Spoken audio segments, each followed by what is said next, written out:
Hello, hello, hello. Hopefully we are back live on YouTube and Twitch. If everything's working fine, it gets more complicated every day. My PC room is 28.5 degrees. We're back to hot weather. Bit surprised, only sort of 25 outside, but I've had the PC on for a while, messing around with some settings and a few other things, and then setting up the flights with the navigation and checking the weather and doing the thumbnails and changing the titles. And I was thinking I'd be flying about an hour ago, but there we go. We are at Rochester, which is where we landed in the last episode. We travelled from Goose Bay in Canada. That's sort of almost max range for the P180 down to Rochester. Slightly shorter flight today, about 2 hours flying time, as we head over to Cedar Rapids. KCID is the route's pretty straightforward. We've only got a few markers, but basically we fly north of Buffalo and we go over the Niagara Falls. I don't know if we go actual Niagara Falls, maybe in Niagara Falls City. I don't know where the actual... We should actually fly over it in the game, shouldn't we? So I've got CRJ Delta right in front of us making lots of noise.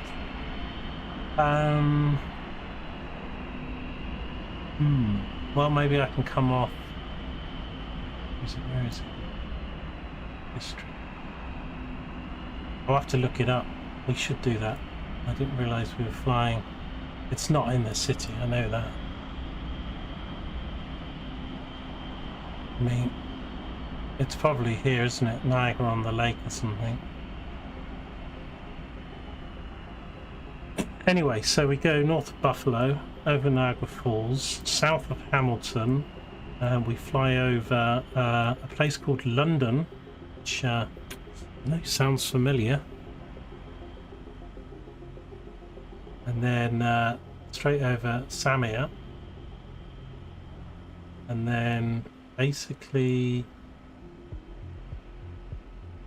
this is Detroit, isn't it? Here, yeah, Detroit.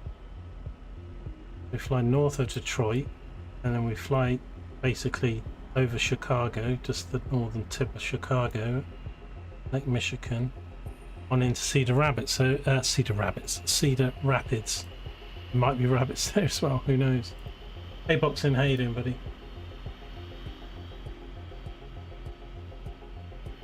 I took the day off yesterday, but we're back. We've actually got good weather, so the weather apps are kind of not really adding too much, I guess, at the moment, because the weather's so good everywhere we're going. Yeah, so let's just have a look at the weather. We are at Frederick Douglass, Rochester, so we've got 15.6 degrees. It's about 11:30 or something in the morning there, so before lunchtime. We've got broken clouds at 25,000 feet. That is it. 6 knots of wind coming from 220. We are going to take off on runway 22, which is almost the runway we're next door to. So yeah, all nice weather there. And then at the moment, although we've got a couple hours obviously to get there, weather in Cedar Rapids is pretty similar. 6 knots, a little bit warmer, 20 degrees, lots of visibility, so no problems there either at the moment. Now again, I have to program this P180 manually because it's kind of broken in Microsoft 24.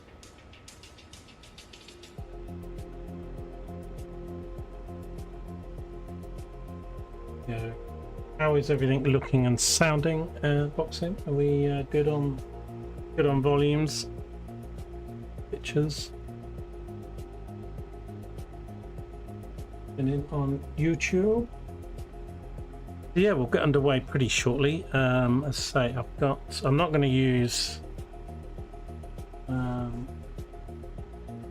ATC, but we are running traffic.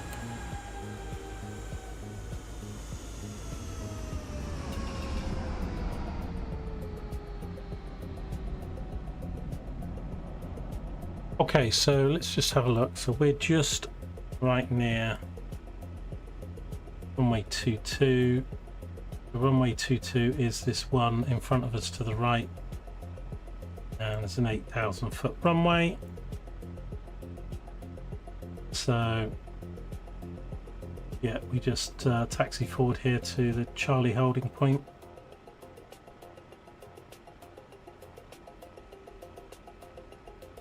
So let me get everything started up. Looking forward to seeing the rabbits. See the rabbits. But sometimes my brain just doesn't engage the right gear. All looking good. Right, so let's make sure we're set to the barometric. I have worked out how to change this now from, because this is the UK European system, hectopascals. So I cottoned onto it because I actually saw it in the video watching some of the Fly with Owen stuff. So so we have to press rest twice quite quickly, and we have to click this button here, make sure the blue box, then we twiddle this, give it inches. There you go. Oh, it's done. Oh, it's done in real life. And I couldn't work out because we were doing some flying in the UK with it in inches and stuff, so yeah, but that's how we change it, as we are in the United States. Right, so let's go for a right engine start. I need to put the levers ground idle, ground light on, get the taxi lights on. I've put all the fuel pumps on, ready to go. So right ignition, gauge. No APU on this, but we are connected up to the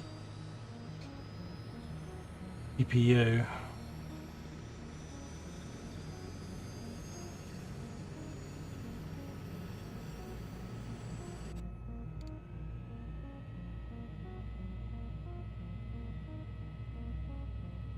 Okay, looks like we got a light off. Now, going to go with, put it back on.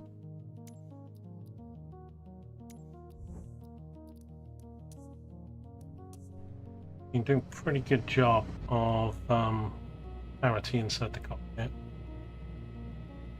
Give me a lot more frames per second. Okay, we don't hang around too much on the ground burning fuel, so let's get the left igniter on, left start.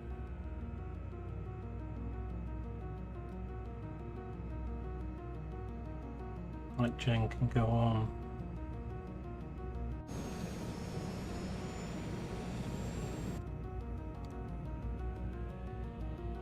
So not too many twists and turns on our route. It's fairly straight and boring for the cruise, but as I say, we've got quite a lot of interesting cities with Detroit, Chicago, Buffalo. Let's just have a quick look.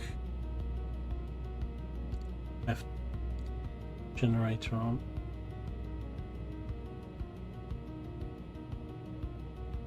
Okay, bleed air's on, hydraulics are on, no warning lights, all looking good. Let's just have a quick look at Google Maps and put in Niagara Falls. I mean, we'll be a bit high. I'm not gonna probably come down low for it. So we're going to be, I think we're cruising at 36,000 feet instead of 38. So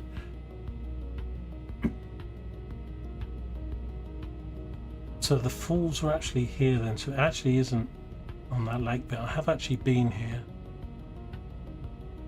But it is pretty much in the city then. Wow.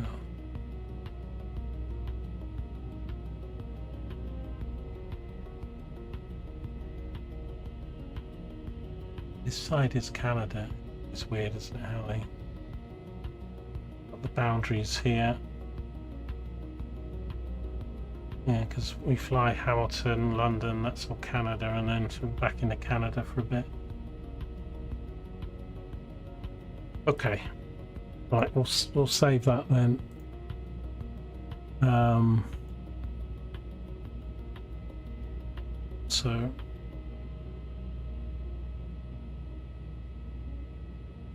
So after Arco,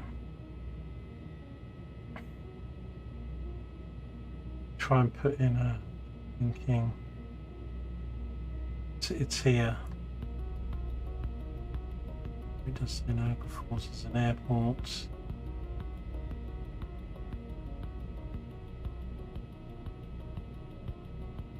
Oh, I can add them to the planner here, but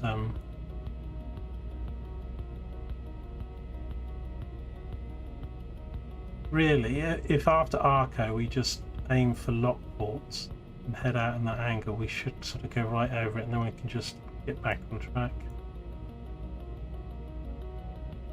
That's if there's not a big layer of cloud in the way. Got the weather on, it's looking clear. Right, they get lots of sightseeing.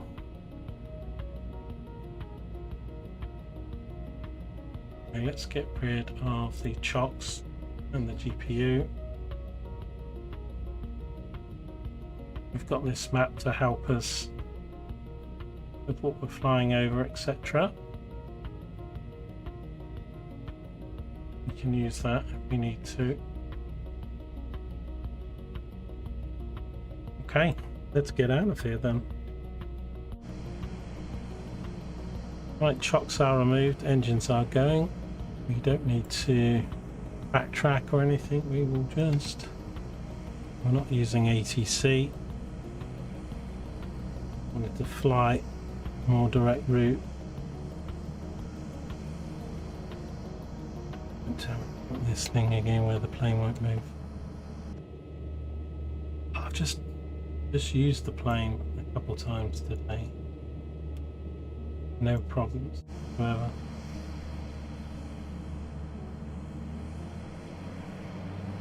Yeah, it's really weird how it does this. Must be something to do. Seems to be this plane. That's why. Hear it.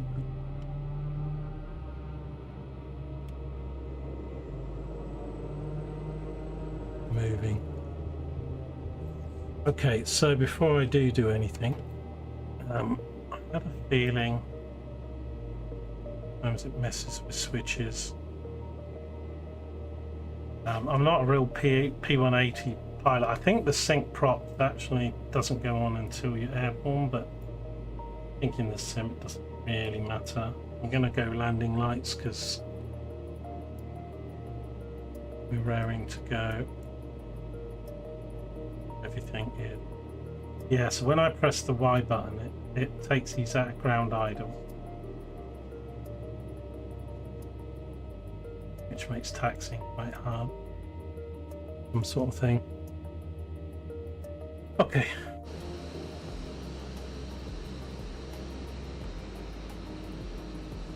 Okay, we want some flap.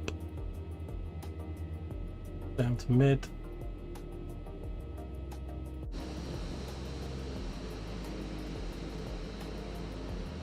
Right, I think I might get a monster drink. I'm not using ATC on it. We'll try and avoid anything landing and taking off.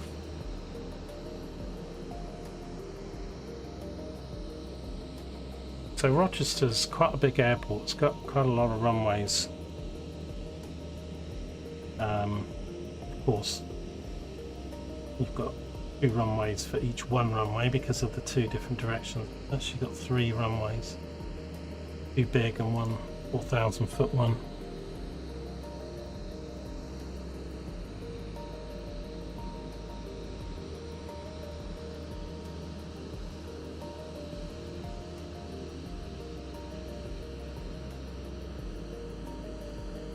I do like flying this plane though, it's very nice, I say, without the auto throttle. You know, personally, you'd always like to have auto throttle really in real life, but in the sim it makes it a little bit more to do. Once you get the basics of flying and you're doing flight sim stuff, having some of the more less automatic vehicles, I think is always pretty good for the sim, because it, you know, you learn and teach yourself stuff, you know, and there's a little bit more to do. Right, let me just get this drink before we take off. Hopefully everybody's got their seat belts on, trays in the upright position, peanuts stowed for the takeoff.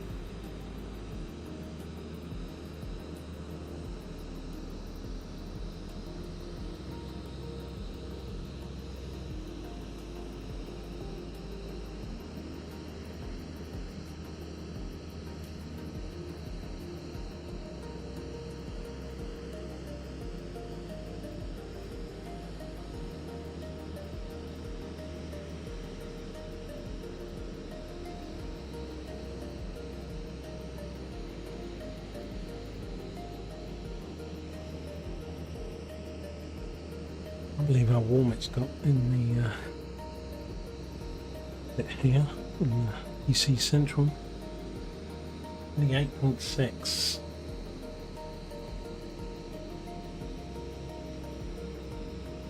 Right, so anything coming into land? Let's see. On the runway?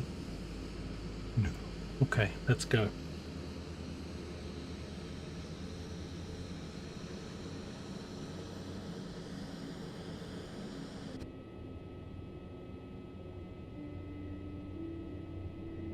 Well, I know what I haven't done. I haven't done anything yet. The proper stuff. We don't actually have really a proper departure here. Kind of sort of just a straight out thing.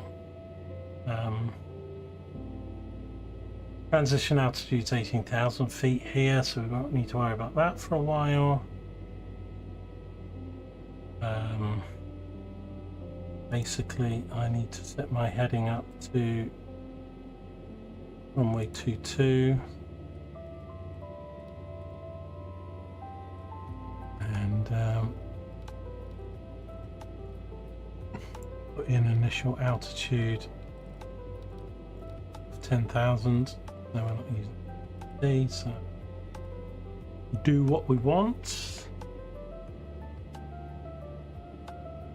I will want to do a VS climb.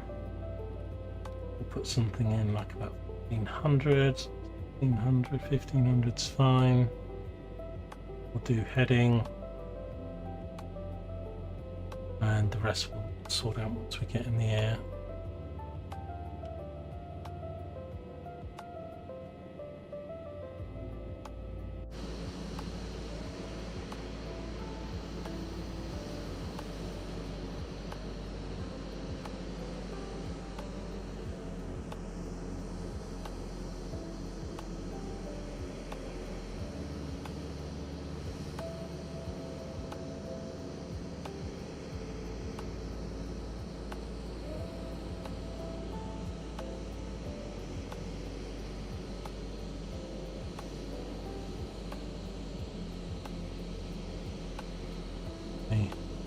Just hold it there for a sec. Let's set up this heading bug. So what is the actual runway heading? 22's the runway, the magnetic is 234.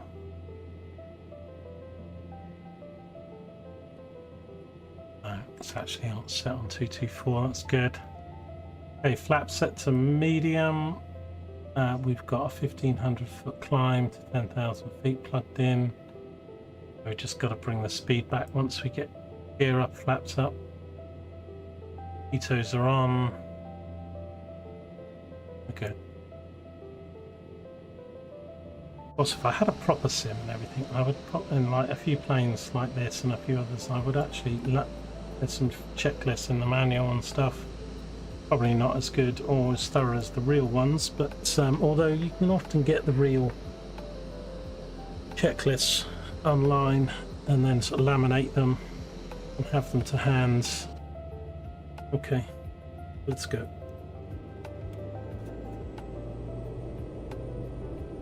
We're rolling. Speed's alive.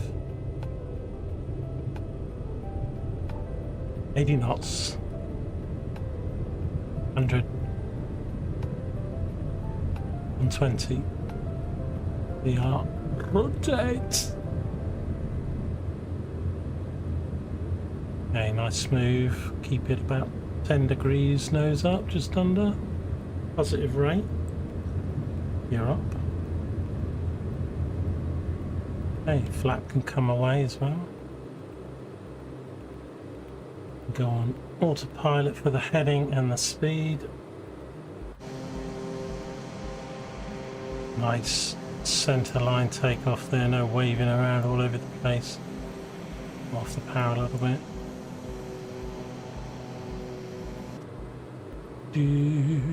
Right, I think we could probably go about 2,000 feet. Time in this thing. It's pretty pokey. Again, under 10,000 you want to stay under 250.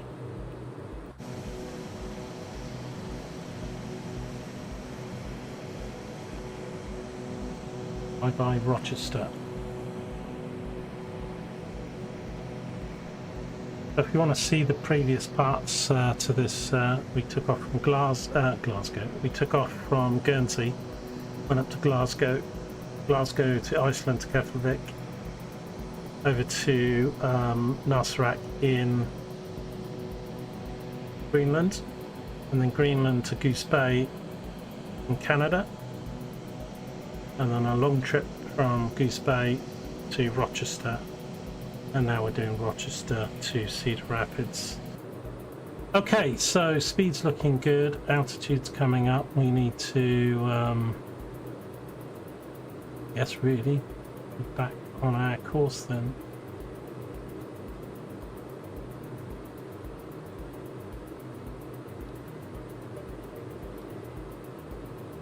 Okay, so let's put a right hand turn in, heading a lot more south than we need to. Generally we're heading west to California.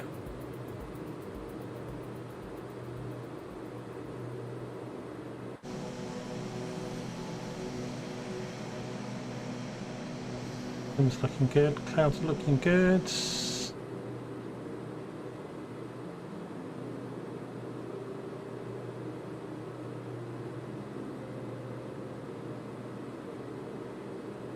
Okay, now the climb speed in this thing I think was about 170 or something, so really if I did light level change and then knock the speed down, we'll climb a lot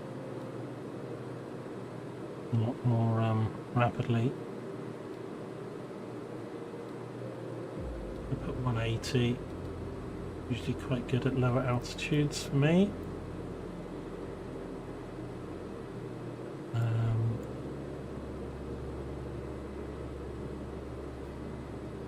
Down a bit, we're kind of redlining it still a bit here. Well, I'll tell you why we didn't do that, did we? Never take off with ground idle speed. Oops. Okay. That's fine. So yeah, I'm climbing pretty fast. We're going to 36,000 feet.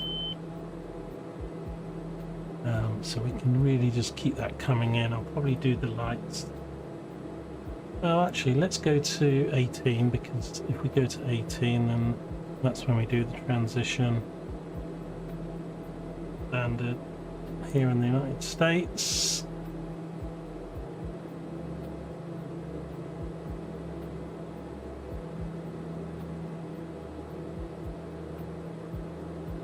Okay, let's do a light level change again and knock the speed down.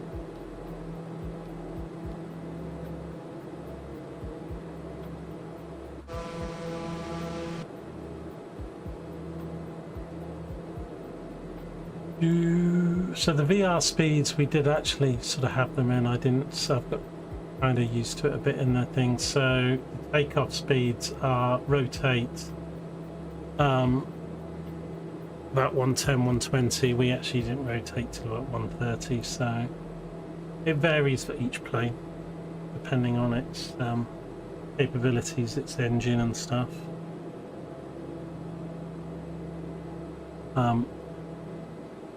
A lot of jets and commercial planes will take off around 140, 150. If they're bigger jets, then that can be a bit higher, like 160 or something. Some business jets are like nearer 110, 120. Things like the Vision Jet, which is small and light and stuff, that's, you know, pretty much 100, 110, and you're up in the air. But you also put in things like the atmosphere, that the temperature and the stuff, and the plane and the management system, if you're setting it up properly, will tell you what your V1 VR speeds are.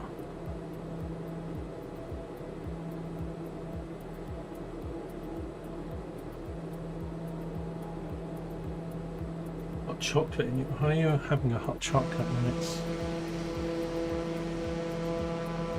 late 20s, mid 20s?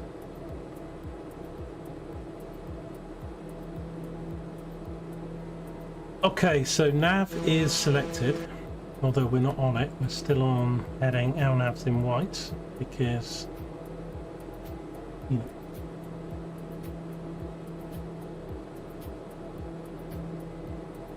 so if I go direct to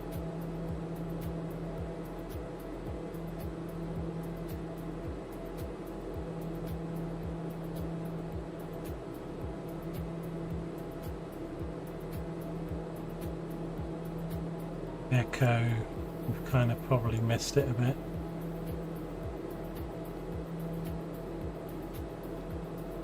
See if we can get back on here. Range is 200 miles here.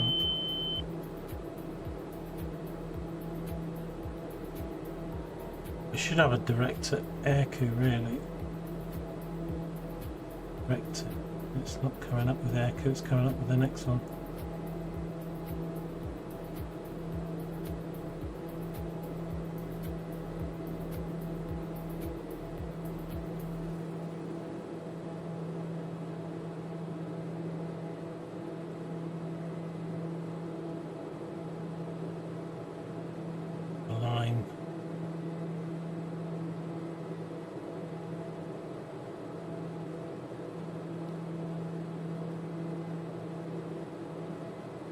There we go.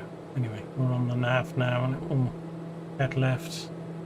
Now, it was just after Airco, wasn't it, that we want to try and capture Niagara Falls.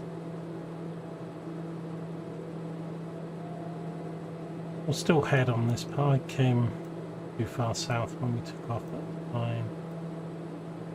All good. Right, so at flight level 18, we can take this. What was that?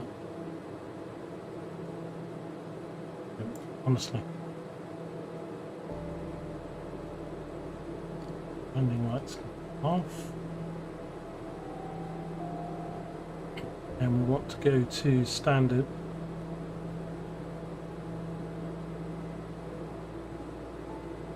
.92. everybody's altimeters are feeding off the same.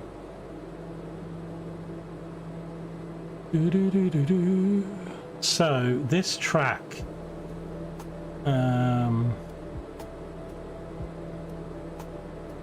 is about 290, isn't it? So I expect we'll want to do something like 270, go over the falls.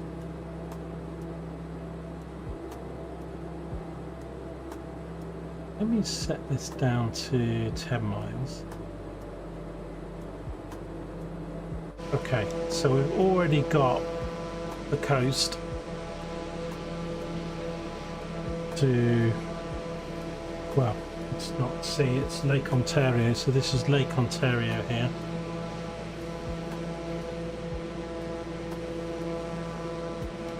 And then we're going to fly over Niagara Falls as we cut inland a bit to have a look. But with this clear weather, we should get to see it quite nicely from this height. Should be interesting. I don't think I've flown over Niagara Falls in the sim. I mean, obviously, you know, we could take a small plane and do some of these things at 500 feet or 1,000 feet.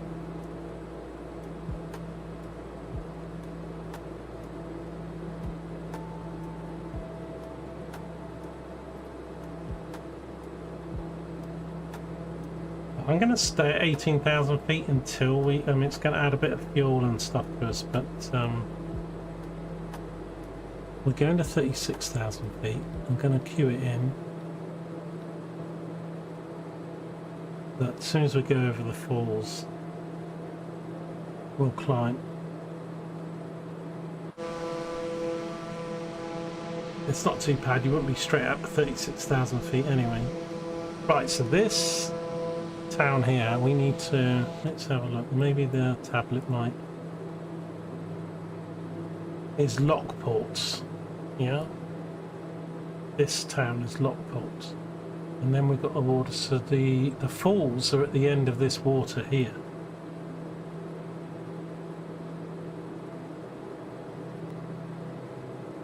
Actually, Lockport might be this.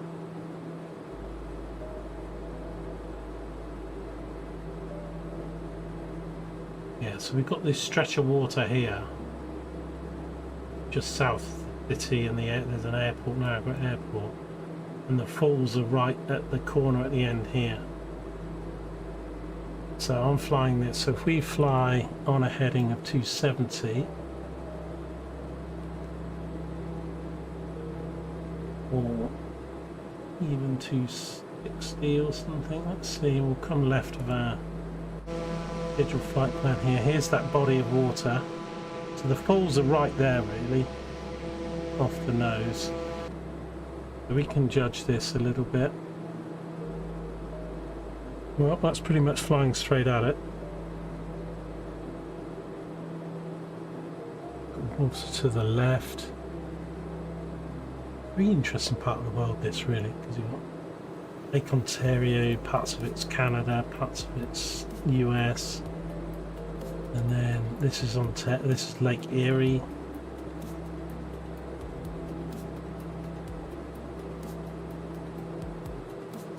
Right, so we're flying over Lockport, heading directly for. As I say, the falls are right here. Up this corner bit here. We fly over the airport, heading really right for the corner of that river. Should get a good look. I think I'm fine, maybe 5 degrees left more.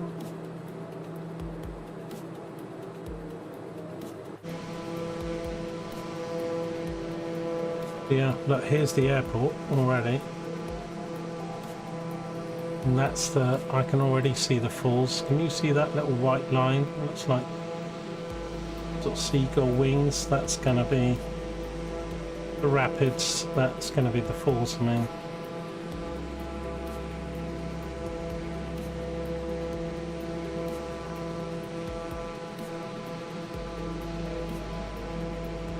As I came up to Buffalo, I had some cousins that lived up in Buffalo Way. And they took me to see both dead now, I'm afraid. But,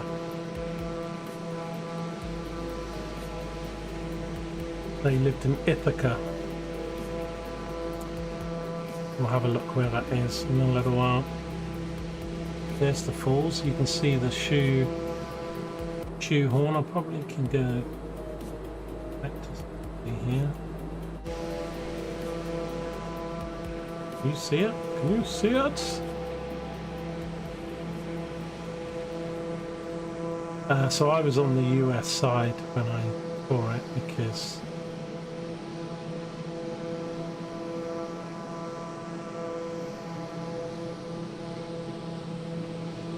take a picture, although it'll be a little bit clearer if I wait until almost over it. I'll try and take a snap maybe. There we go. You see it, you see it. Good, good, good. The same flight sims are pretty good, you know, I mean it's I know it's just pixels and stuff, but you know, it's using, you know, real life satellite maps and stuff, so you know, it's the next best thing. You know, this is what Niagara Falls would look like at 18,000 feet.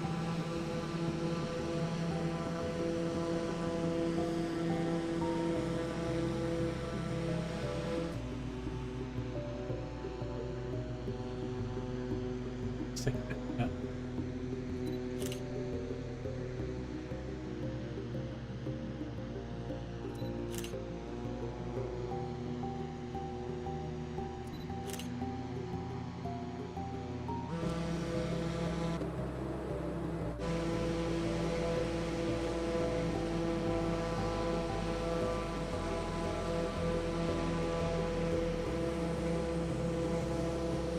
I mean, it's massive. When you're there, the amount of water and the noise from the roar of it going over is just, it's just kind of crazy.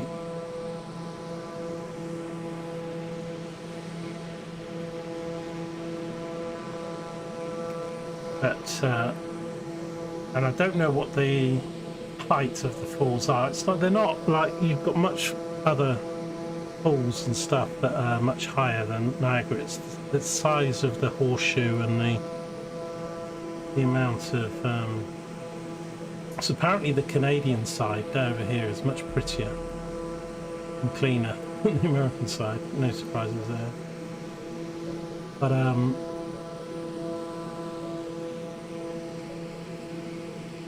I think it's like 300 foot or something like that.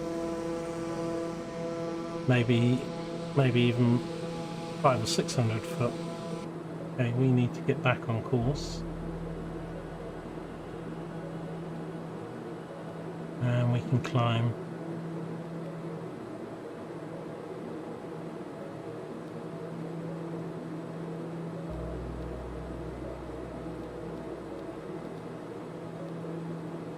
Feedback. Climbing speed and 36,000 feet is set. Let's keep the turn coming in. We'll hit nav again so that we'll be looking for it.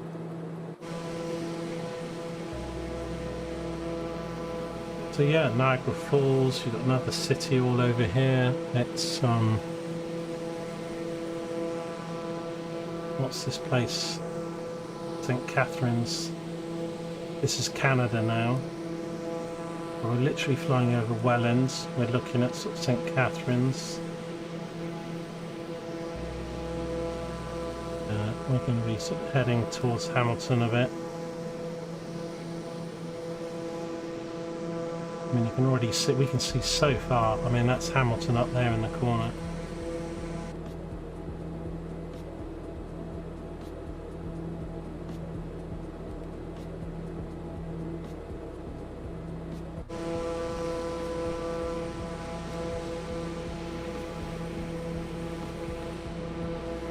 Right, Niagara Falls, check.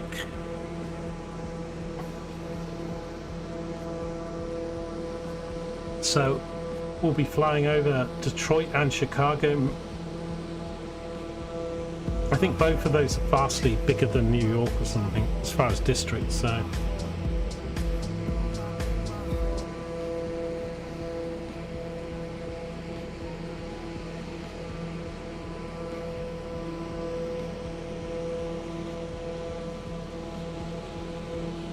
Chief Delta, hello.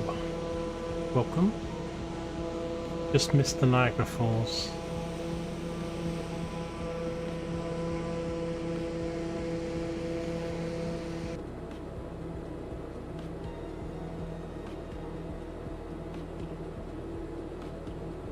Okay, so we're nearly 24,000 for 36. Bring our speed to 170 for the climb. The best speed for this thing. It gets a little bit more difficult as you get up into the 30s. That's Hamilton up there in the corner. We'll keep track of what we're doing. So yeah, we're looking at Hamilton. Burlington is Burlington and Oakville's across the water. But what Flight Sim does for me, it's like, I've not been to space, and I talked about it on the other stream, this thing that when you're up in the air, you know, the languages, the countries, the borders, all the silly shit that we deal with just disappears, and you just go, oh, that's there, that country's just there, it's just over the water, you know, because when you're looking at it in real life, I mean, you don't see borders and lines and stuff, and the same in space, you just see all this small bits of land and people on this little blue planet. But I get a little sense of it still in Flight Simulator. The fact that you're up in peaceful area, flying high above these, you know, this mayhem, you know, traffic, parking tickets, crime, whatever. But up here, and then none of it matters.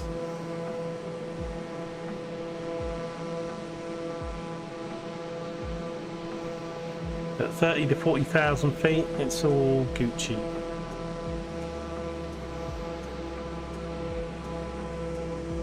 So yeah, so we're going to fly, as I say, over Hamilton, which we're doing now. We've already flown over the Grand Canyon. We did the Grand Canyon. Niagara Falls. So we sort of head over Brantford, London.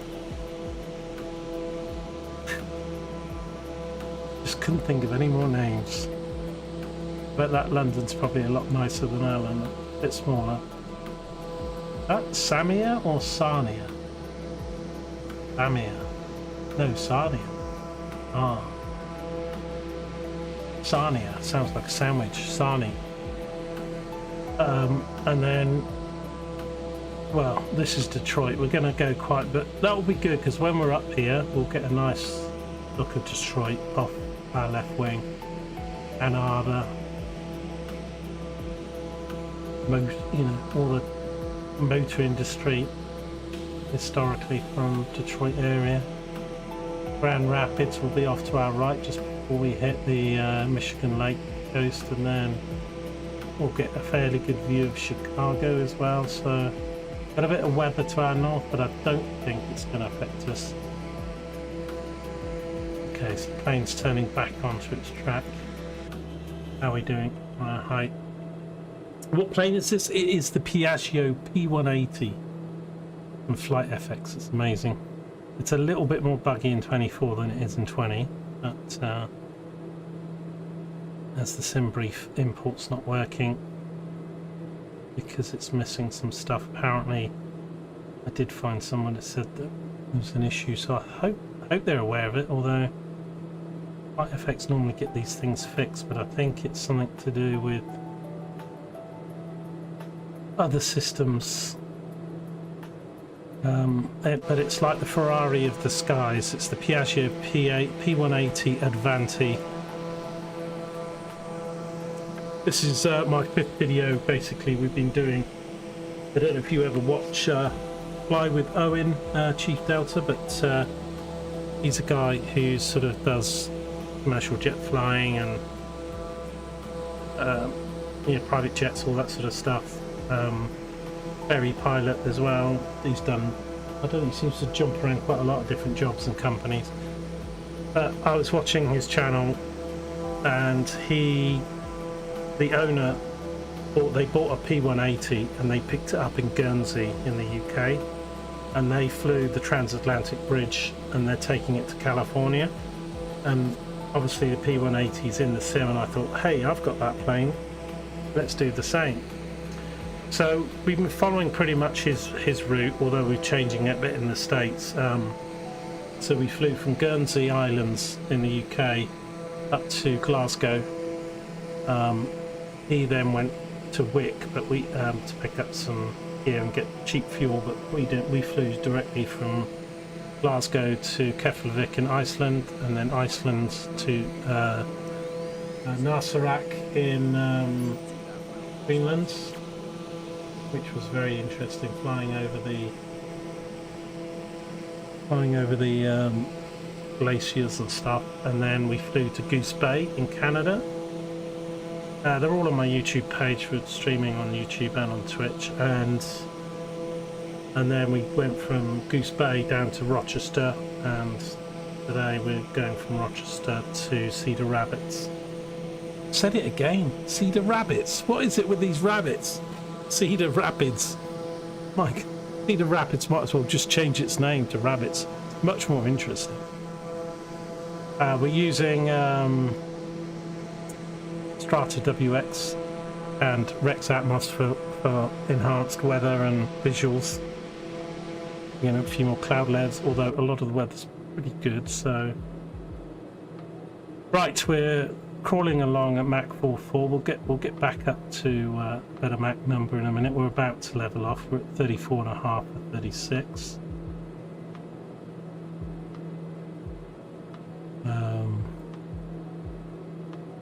But yeah, so if you look up Fly with Owen or something, you'll see some of the.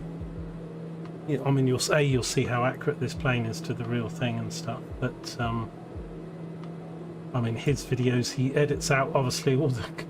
He did his last video. He flew like 4 legs, like I don't know, 4,000 miles or something, like an hour's video or something. Because of course, you know, he can just say, right, we'll join you back at landing. I mean, I could edit mine out as well, my videos, but of course we're flying it and doing the actual man hours.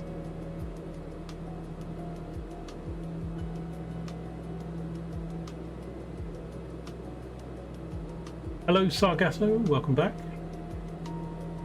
No, but we've just flown over Niagara Falls. You missed it. We were looking at Niagara Falls as we came out of Rochester, New York. We flew over Niagara Falls. We're over Hamilton at the moment, getting up to today's cruising altitude, 36. What are those rings down there? A racetrack. They look like horse racetracks. Could be. That's too many. That must be to do with farming or something. A lot of them, isn't it? 1, 2, 3, 4, and another one here. Go look it up on Google Maps. There's a couple more there.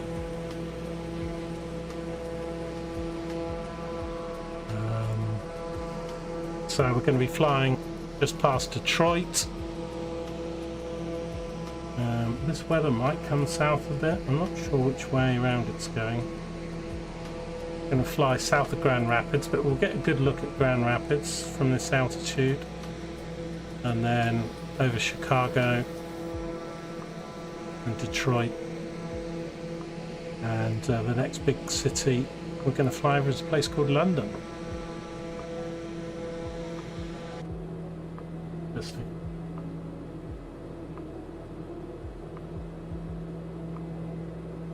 But yeah, we're on YouTube as well, making sure that I'm not missing any chat there, but everything looking good. So we're at our cruise altitude. We're letting our speed go back up.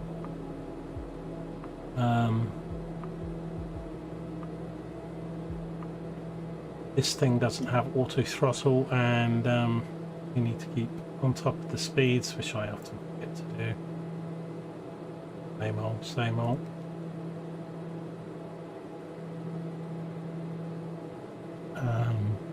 So 43 miles to go to YXU, and then we've got a 510 nautical mile leg down to Morse, which is basically entry into the Atmos is sort of the final fix for the approach into pretty good weather. As I say, we've flown over Niagara Falls. I took a few pictures. I'll wait to bring the RPMs back to about 1800 once we get our speed up. Cruising speed. But this is one of the fastest sort of twin turboprop planes. Well, it's called the sort of Ferrari of the skies.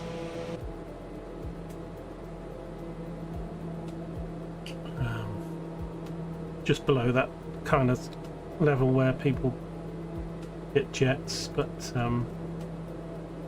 you know, I've done a few transatlantics in the sim, but it can get a bit boring doing, say, a 777 and going from London to, you know, New York or something, because it's just, you know, 5-6 hours of nothing and then a landing and takeoff. So by doing the transatlantic, by doing these short routes, I was, yes, inspired by what Fly with Owen is doing. I could find a link for you, Chief Delta, if you wanted to watch the Fly with Owen trip. But if you just Google, well, if you go onto YouTube, but Fly with Owen, he's, I think they've got another video to post because he's going to fly. So we're going to San Jose Airport in California. And he's flying a different route. You know, they had real reasons. So I'm flying to Cedar Rapids, which they didn't fly, and then I'm going to see if I can get to Vegas. I probably won't be able to get to Vegas from Cedar Rapids, it'll be too far.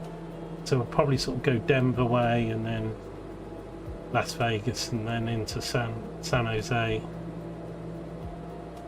south of San Francisco. It's funny because Fly with Owen's airfield and where he learnt to fly and did most of his flying was out of San Jose, but they're flying, where they're flying in the video, it's not far, it's like 30 miles away, so they're flying to another airport.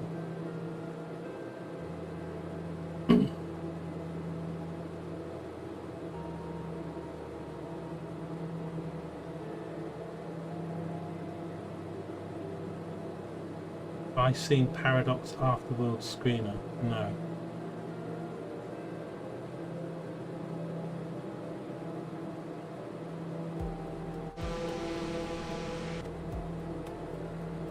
Right, so we'll probably get to about 215, 220, just under 230 as our maximum before we overspeed. We won't get that high though, usually it will, and then I'm going to just bring the props back to about 1800.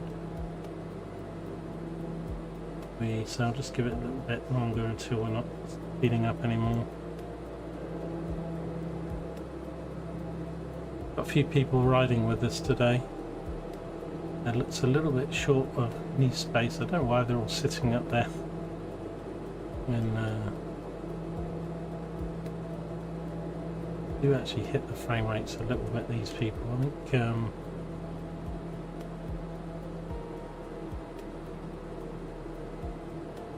you can turn them off.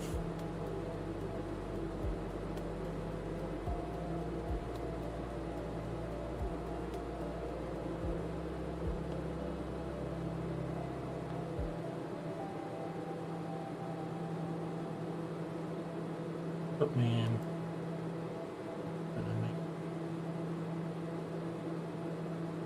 We went with a few passengers today. They were all on the Niagara Falls site, the Niagara Falls, Detroit and Chicago.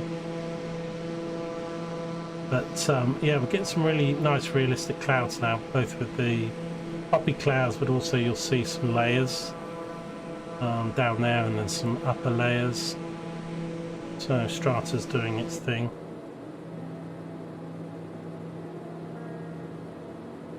So I think that's about it. Normally, I mean, all the other flights we flew at flight level 380, so we're a little bit lower, but only by 2,000. But I think it's going to cap out about 217 here.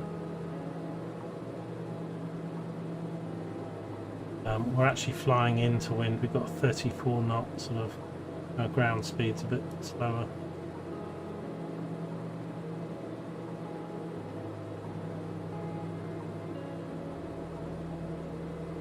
You saw on Reddit yesterday the toilet situation of the planes you were currently flying. Hmm?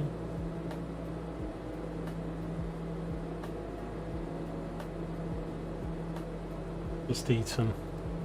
Not talk about toilets. Right, so again, in real life it'd be a little bit more accurate. This isn't easy to do, but my RPM's up there, so I normally bring these back to get these visually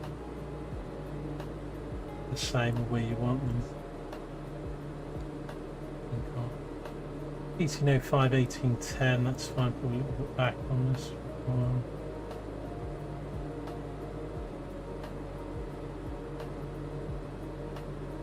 Just the fuel flow. And it will depend a little bit on altitude and a few other factors, but certainly sort of 1780, 1790 was what Fly with Owen was using in the real plane. It's sort of there. But different operators might have a cruise drop speed, but with these turboprop you often don't need to mess around with them too much. It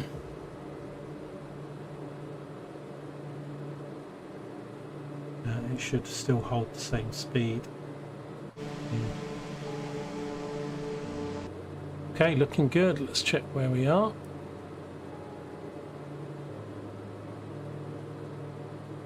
Always, Chief. Okay, so yeah, pretty much over this Canadian city called London. Got a bit of cloud cover now, so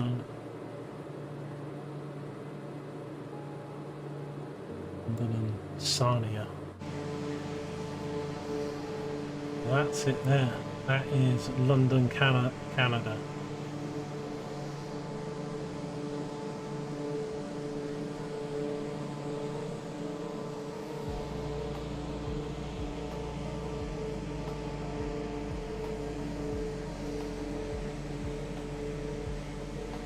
Right, there's big rail line stuff there.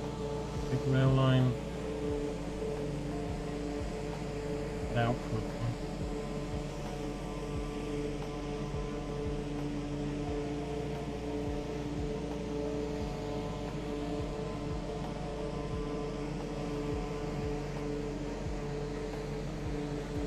So a little bit of a shorter leg this one, but with lots to see on the way, so about 2 hours flying time, plus the taxi stuff and everything, so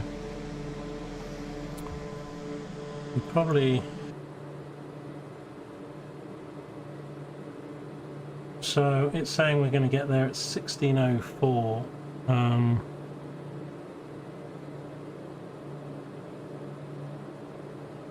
That's I think that's sim time, isn't it, or something? Oh, I think that's set to London time, because it's an hour and 20 minutes go. Basically about an hour, well, less than an hour, and we'll be descending.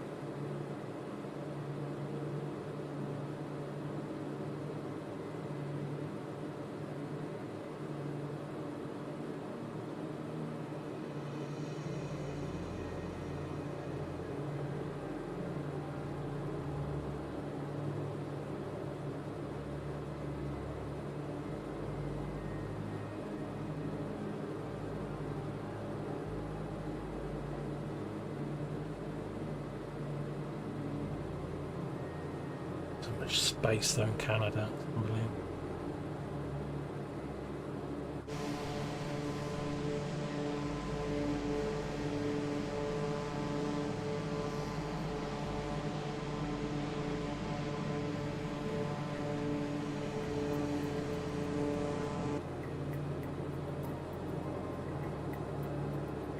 This in this plane we've actually got a yeah, the toilet is here, and it's I don't think it's a curtain on here, it's got like a little sliding door, but interiors of these planes would differ depending on, at least you get some privacy, and that there is one.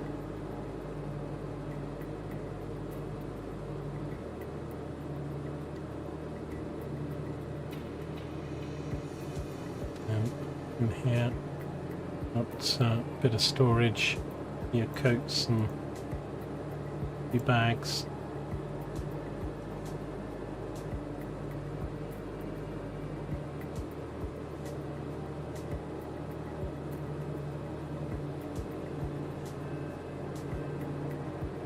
I'll be like, whew, it's a bit smelly in there. You might want to wait a bit.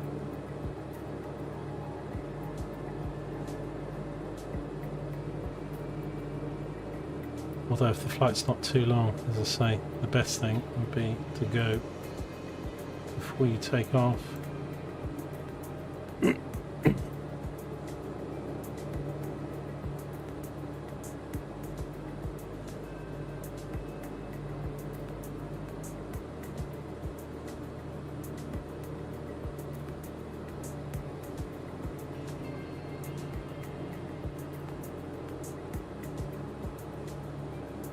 Well, it's the same. I mean, it's like even if you're on a big commercial plane, I mean, those toilets get a bit whiffy, like, you know, not as bad as maybe train ones or something, you know, but, you know, when they've got the vacuum sort of noises, you never want to be sitting right opposite the toilet section, even on the big planes.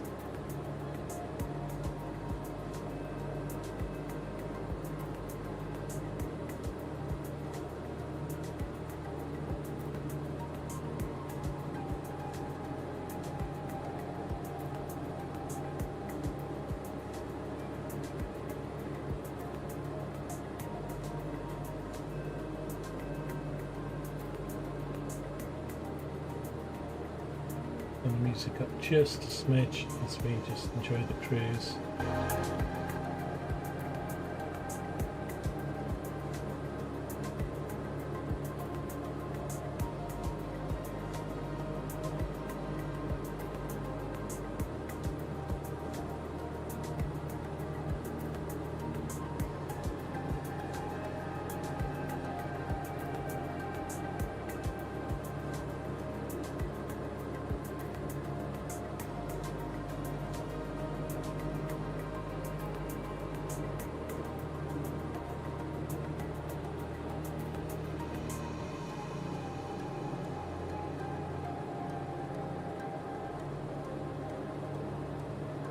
In the Telegraph, drunk BA passenger arrested after refusing to sit down for takeoff.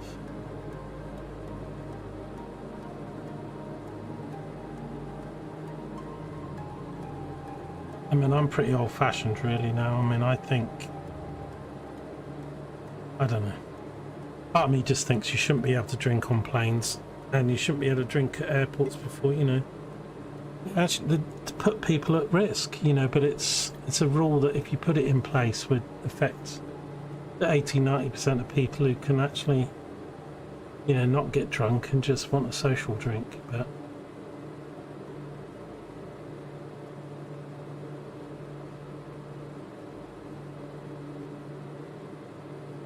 it's crazy how common it is, you know.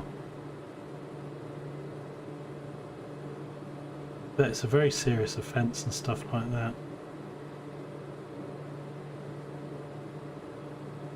Emmett Moynihan insisted on using the toilet while Las Vegas bound plane was grounded at Heathrow. Drunk passenger was detained by armed police.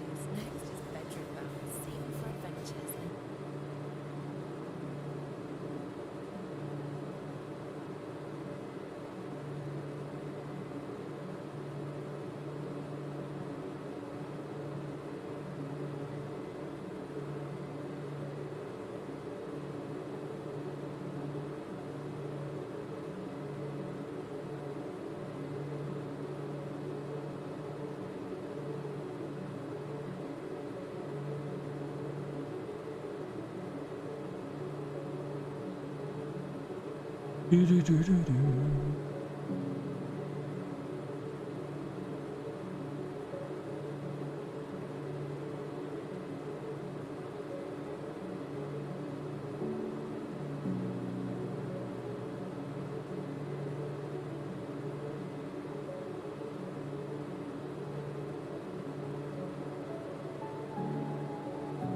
Yeah, old-fashioned wasn't the right terminology. Old-fashioned people were smoking and drinking.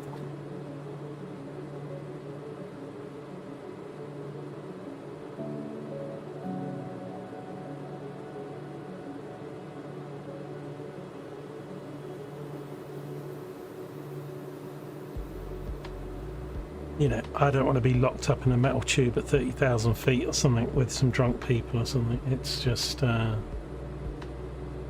it's too dangerous. People just can't control themselves.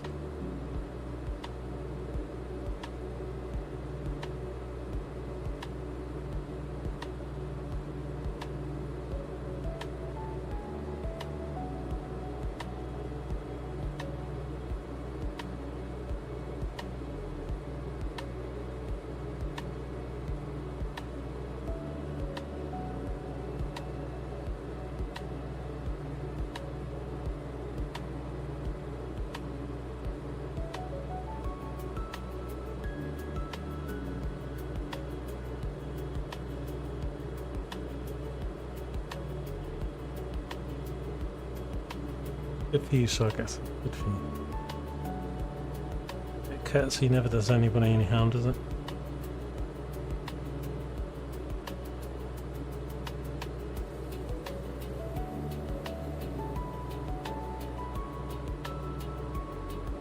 Right, don't forget, if you can, go over to YouTube, hit the like button, subscribe, comment on the videos later, hit the bell notification if you want to know when stuff goes live or when videos get posted.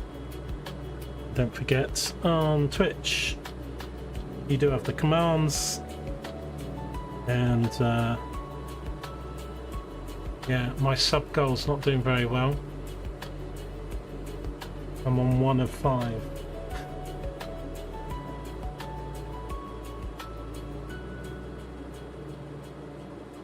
So I haven't decided the other routes yet. I have to look at the ranges, but as I say, it will be sort of Cedar Rapids to sort of Denver or north of Denver way, possibly Vegas, and then so probably got 2 or 3 flights to get to our destination, and then that will be,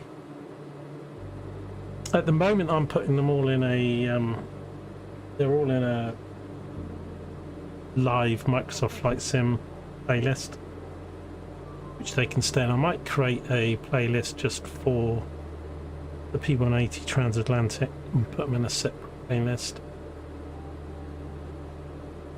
but it's actually quite good having sort of a goal of a route, and the Transatlantic Bridge. So I'm very short of money, and I've spent money I don't have already on all the stuff that I've got recently, but I do want to add, because I think the Transatlantic, so I can get airports for Newark, Greenland, Goose Bay, and some of that stuff, so it would be good to, you know, travel that Transatlantic Bridge a few times in different planes in different directions, and you know, you get to see some more interesting parts of the world with Canada and Greenland and Iceland, as well as just doing more takeoffs and landings and stuff, so it's pretty epic.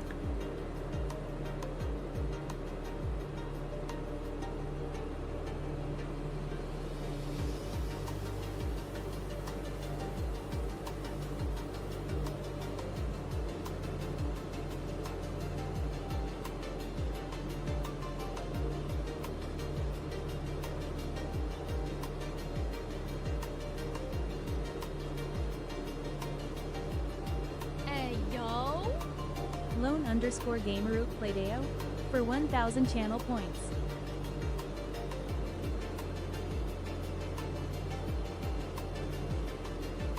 I think a new dream of mine is to get a little mini fridge full of Monster drinks. Those fridges cost a lot instead of the drinks. I need to get sponsored by Monster Energy. There you go. Who owns Monster Energy? Is it Coca-Cola or something? You know, a lot of these.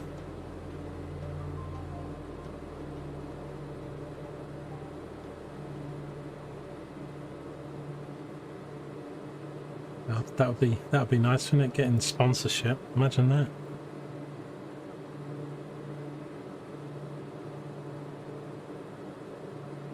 I could go out free Pete. This stream is sponsored by Domino's Pizza. You know, they could give me a code to give away a free pizza each stream or something. 100 people watching, you know, it's not that likely. If there's only 5 or 6 of you watching, like, hey, yeah, I got, you know, a 1 in 5 chance to get a free pizza. Right?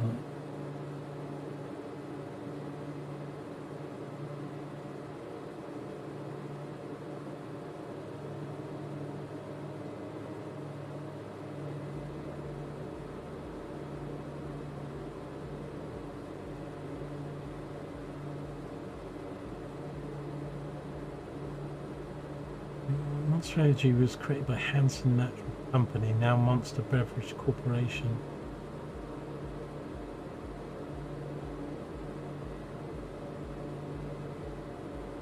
Monster Energy had 30% of the American energy drink market, second highest after Red Bulls. Maybe they're not owned by anybody anymore.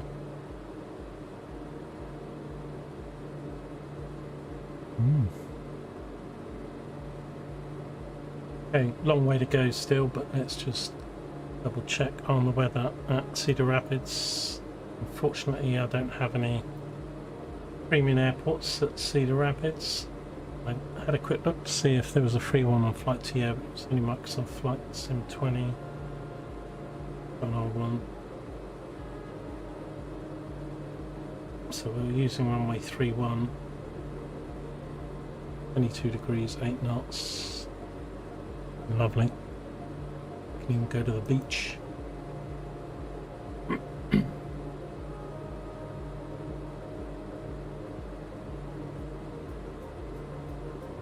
What, those fridges give out heat, do they? Yeah, go. Could do with less of that.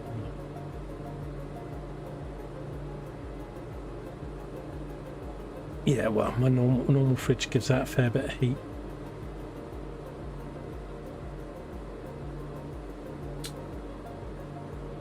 Right, so we are a beam right. We've got Lint in front of us. And that is Detroit down there.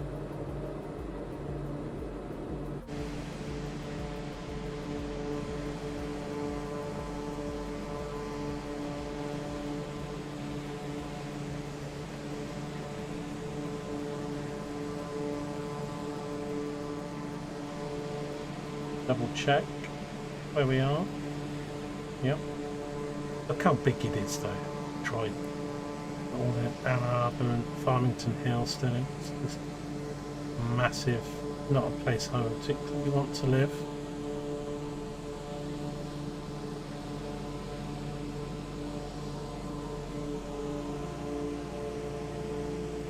Live in any of the big cities these days. Art University. This place here. Lansing. What's the city called here? Lansing.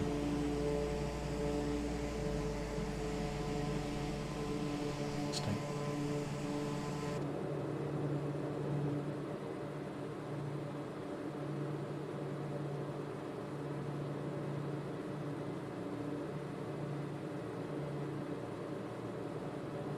You could probably Google it, how many people live in Detroit. Depends where they draw the lines, but it's quite a few million, I imagine.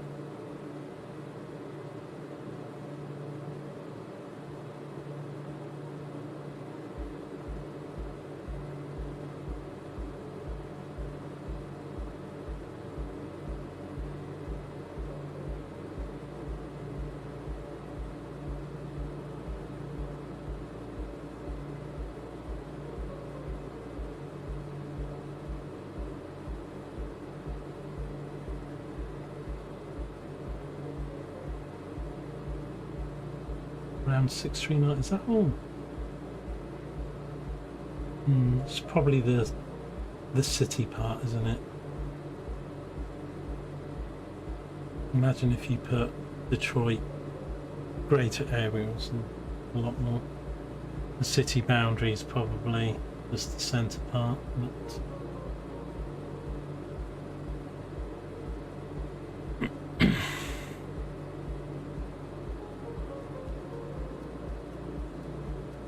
is this forest here? It kind of looks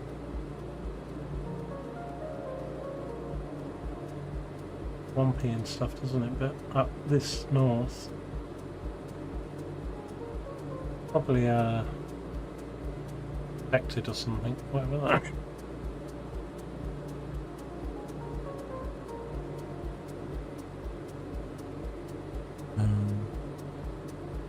One sec, I think I've still got.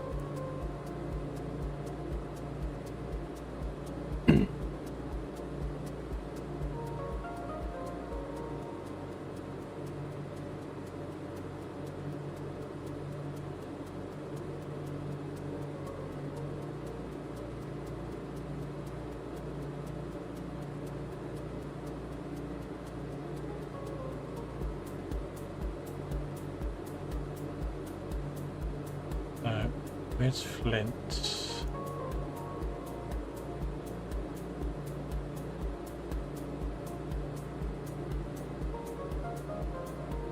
It's Flint.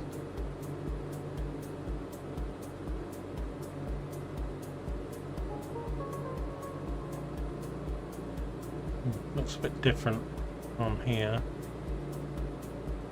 This area just looks like farmland.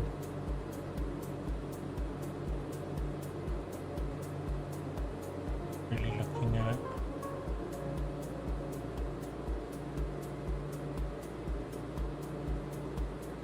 These waters here.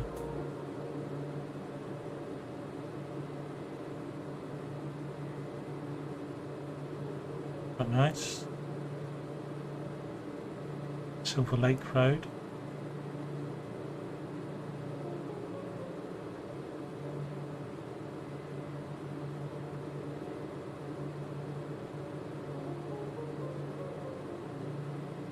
Have so much land and stuff, like, you know, all the amount of land they have at the front and back of houses compared to what you get in the UK. It's all a bit blurry. I've got so much stuff running on the PC it's struggling with.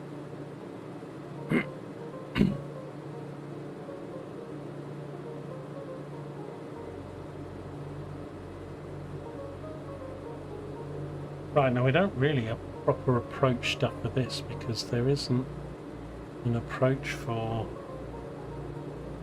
just the RNAV. So we're coming into Morse. What altitude we need to be at Morse.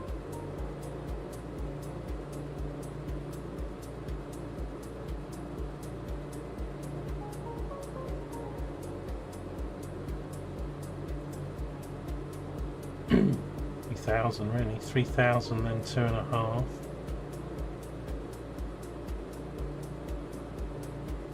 I'm not using ATC. 339 miles, so worry about it for a while. Got to get over Chicago and past Chicago way yet.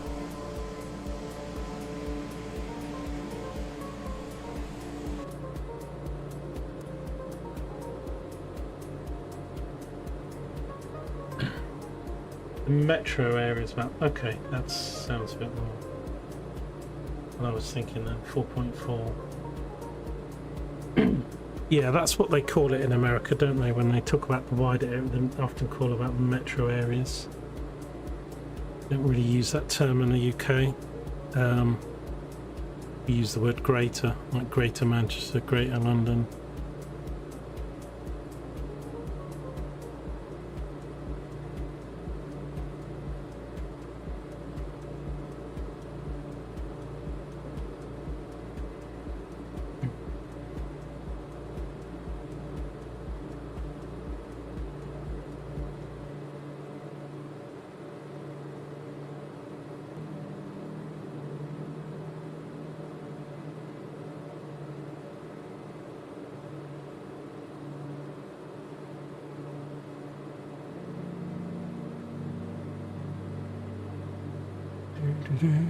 just go to...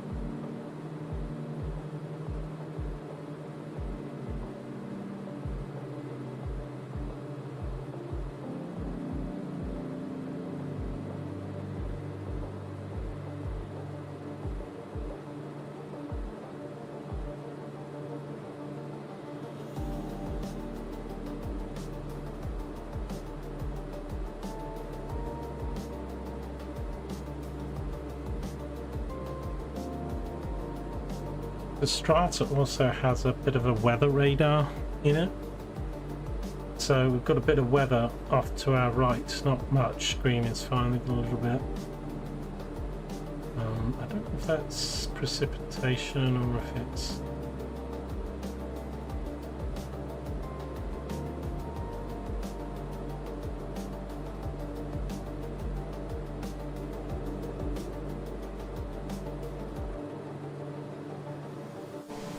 probably a bit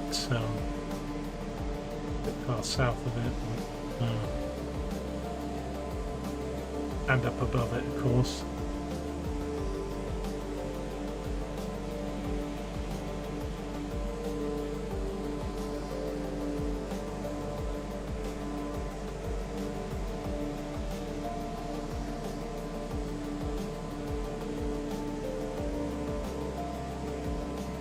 Yeah, there's a bunch of weather all to our north, so we're landing somewhere over here, I think.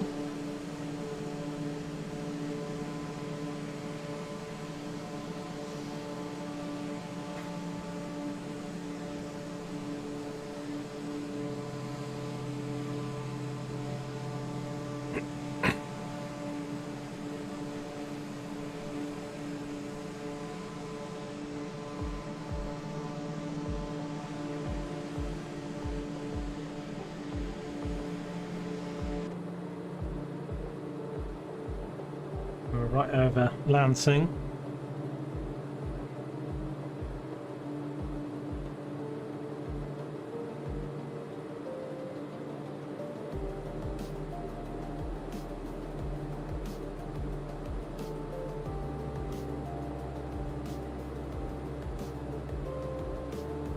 Right, let me go use the boys' room.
I did see Carnage streaming some Stalker 2 with the new.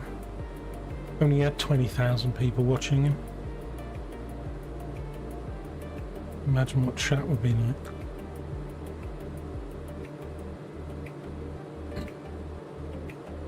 Right, I'm having a Satsuma or whatever it is in orange.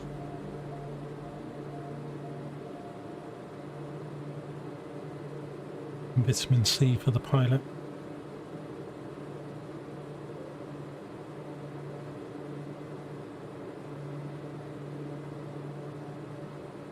Again, I hate orange flavoured things like orange chocolate. Give me an orange or orange juice, and I'm there for it.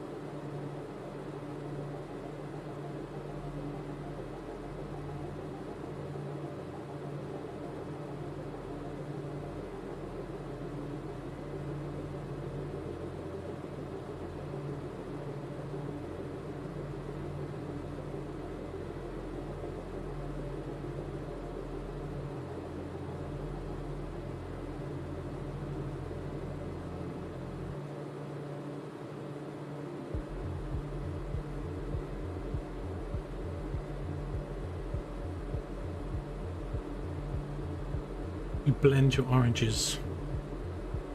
Seems a shame, it's probably quite nice, but yeah. I just have a bit of orange juice at the weekends from having, usually have eggs on a Sunday morning with a bit of orange juice. And then I always buy oranges when I'm shopping, but they're usually gone within the first 10, so a lot of my fruit and veg don't last, so I'll go like a week with it and 1 or 2 weeks without it.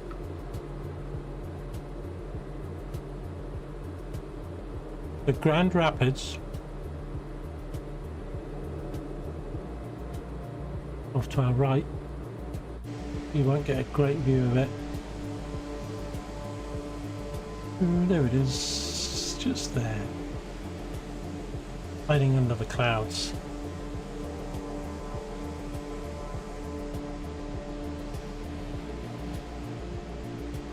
Right, and that is the lake. Cargo's the other side in front of us, I presume. Yep.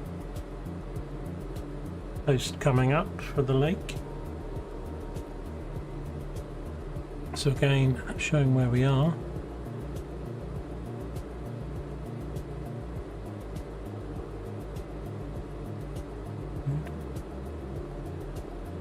But like even the water's divided, like this bit of water's Wisconsin, this is Illinois. Boundaries going, everybody gets a little bit of the water.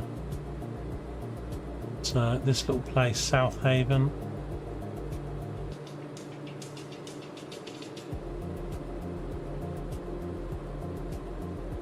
Shoreham, another English southern coast town.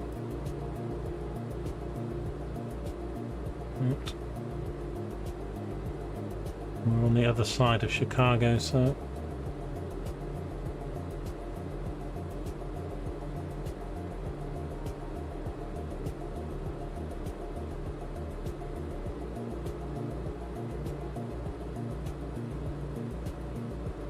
I can't afford the fruit to have it. If I had a smoothie every day, every morning, it costs me a fortune. But yeah, if you've got a blender, make a nice smoothie.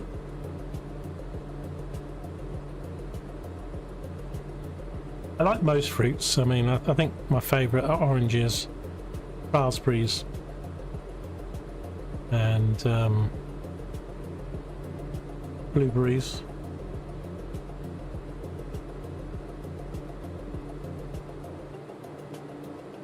I like a blackberry as well, actually, but too many of those as a...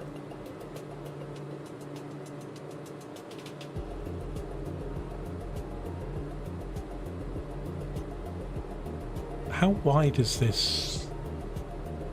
Yeah, it's pretty wide, isn't it? And this might not be its widest point, but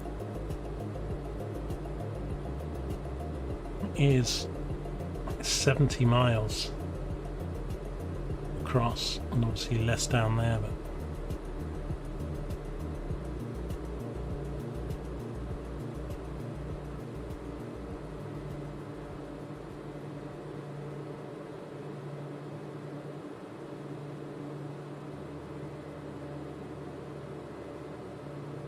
Cherries, yeah, I like cherries. Yeah, yeah, very nice. I mean, cherries, blackberries, a few other things. You don't, I don't have a lot of fruit because of the cost of fruit, but cherries, you know, I like nectarines, peaches. Probably prefer nectarines over peaches, but you know, I do like what's the green one? Kiwi fruit and stuff like that. It's all nice. You know, I'll have a few bananas.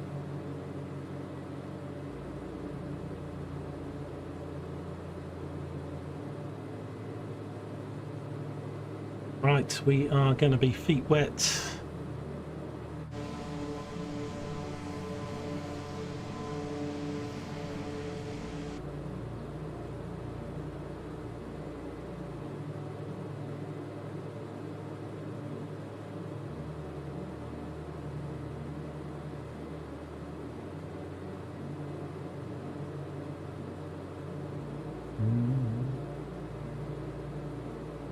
Milwaukee's going to be north of us, and Chicago's going to be south of us. Well, we probably would be able to see it almost from here if we didn't have the cloud layers. But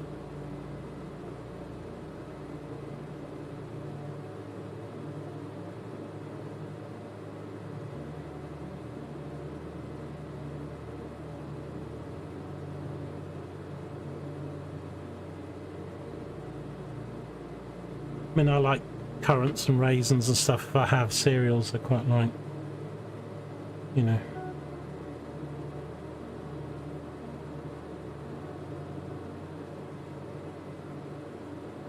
Just all these things now just become like even fish and salmon and stuff. It's just can't afford any of it these days. If you wanted to live on nuts and berries and salmon and stuff, you'd be, you know, spending like 50 quid a day or something.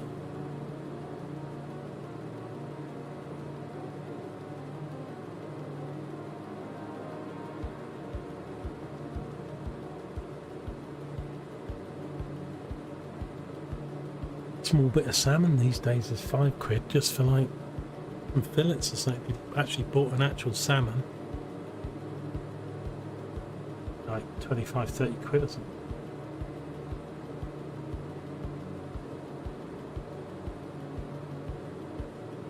Right, let's just have a little look. Clock's looking fine. ITT's a bit hot, but I can't really do too much about that.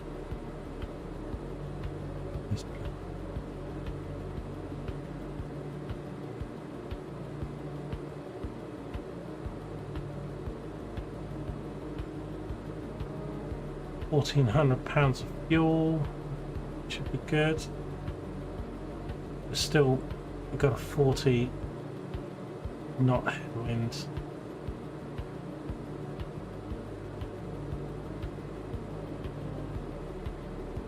We're only doing 349. We would be doing like maybe 400 ground speed otherwise.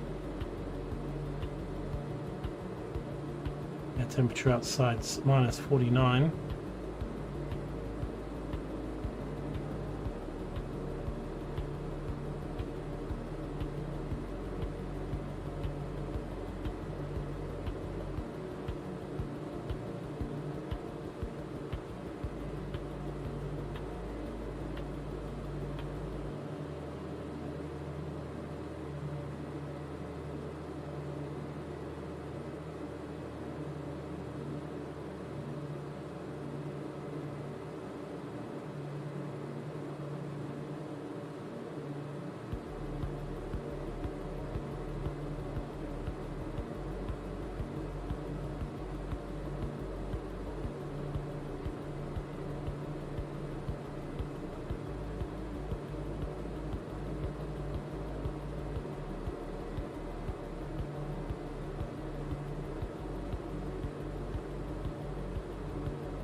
should see that the coast on the other side of the lake just there, running underneath those clouds.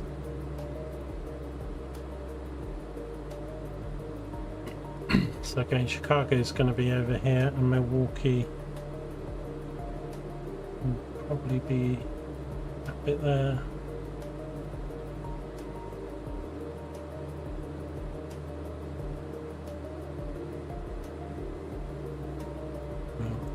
Various, you've got Kenosha, this place here, Racing.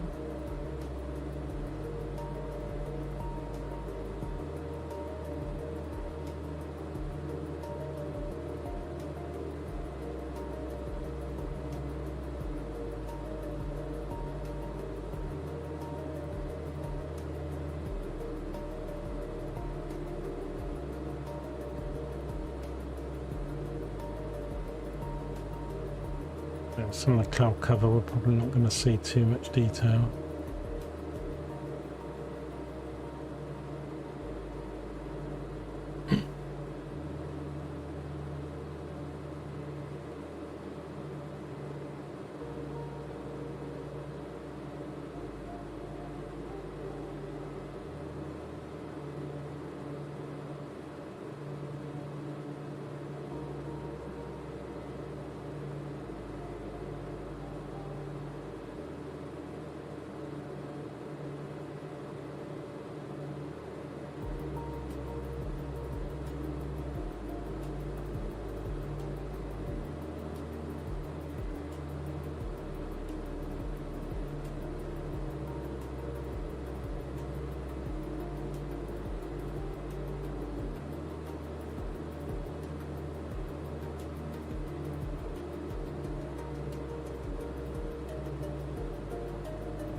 My God,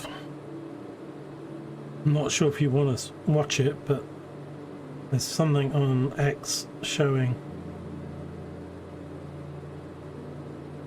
the flood of water, because I think 113 Britons are dead or something, hundreds of people. There's some video footage here, just clearly from a CCTV,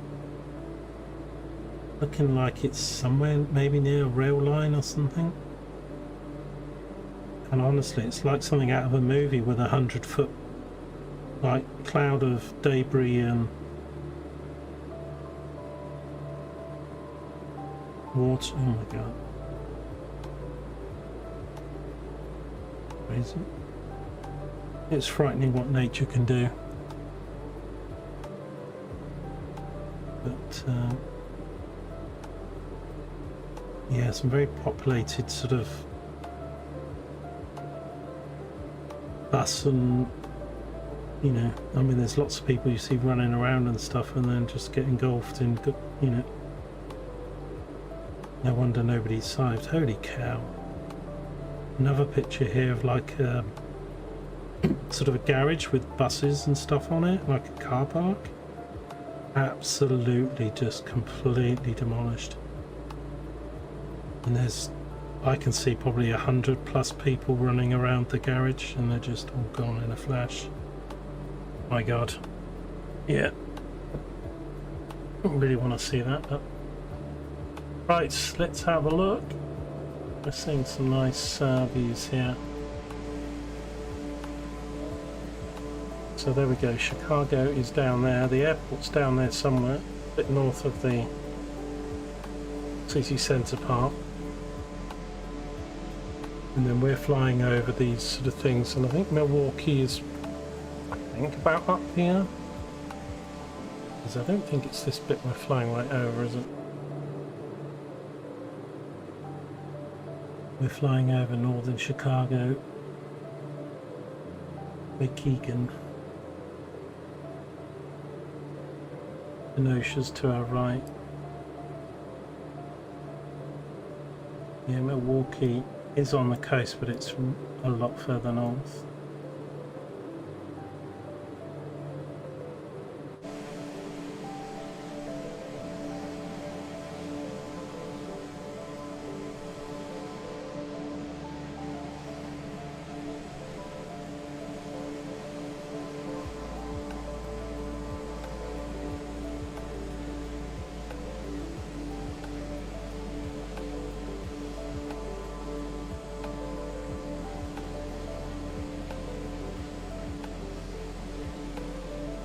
Probably about 30 to 40 miles north of Chicago, down south, but still some of the suburbs and areas come up this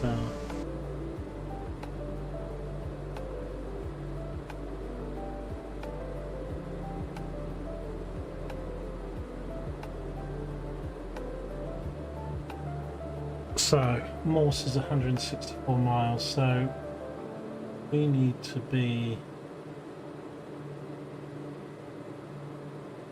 well, I think Morse was 3,000 feet, wasn't it, or something? Yeah. So probably about 95 miles or something. We'll do a top of descent. Maybe even 100, because this plane can be a little bit inaccurate with the descents. You best go 5 or 10 miles earlier.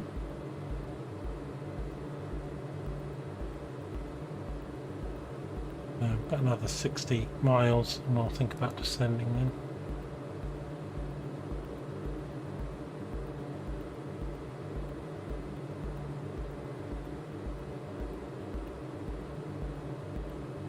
Airport there. I mean, there's lots of airports. Chicago.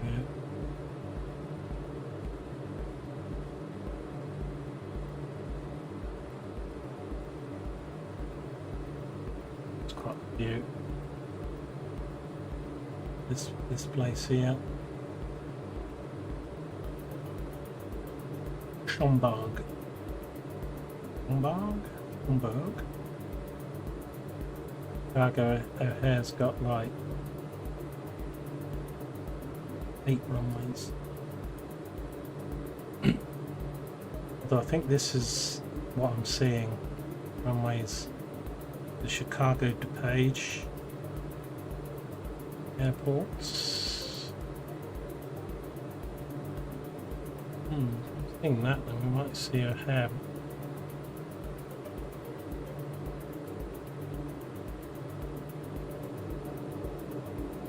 Oh, there's Chicago O'Hare. Can't miss that.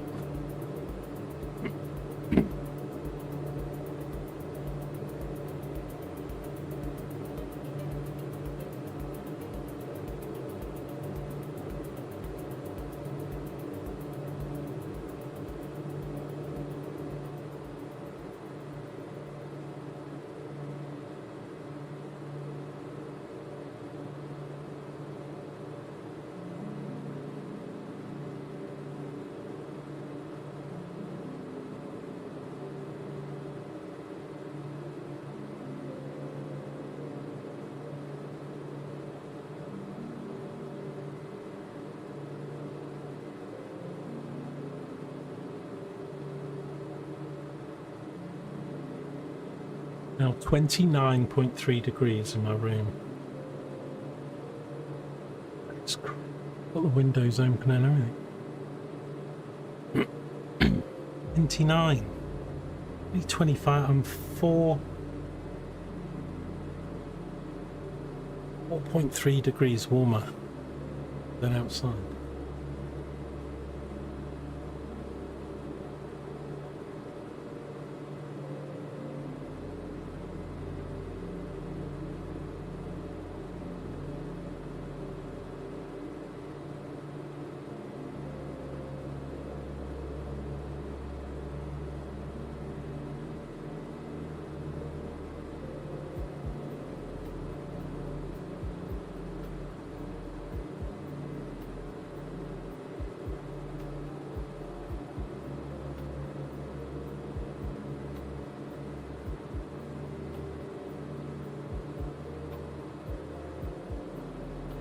roasting. I think somebody needs to develop a PC that gives out cold. The airport down there.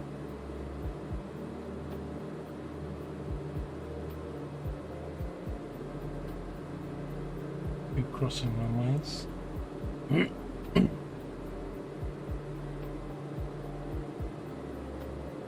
Might be.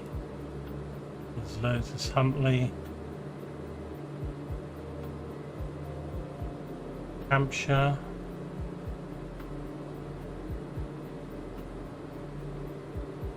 We're crossing runways there.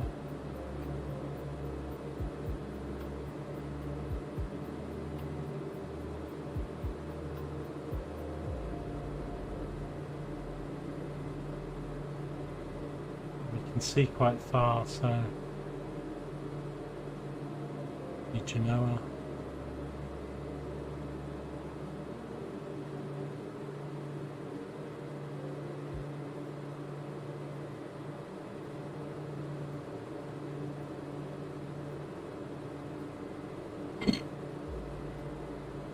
The airports per se show up here as a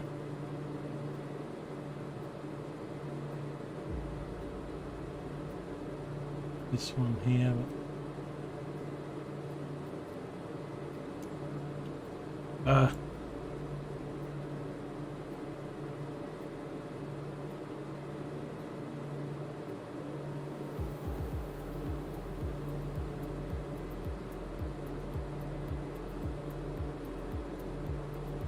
So Cedar Rapids, so the airport we're going to is south.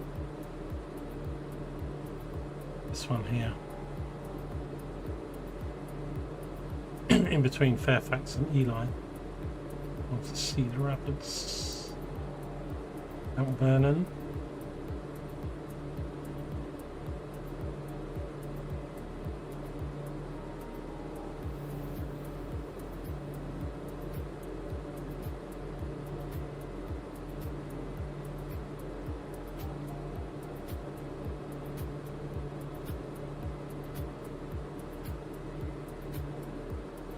Airport on our nose, but probably already there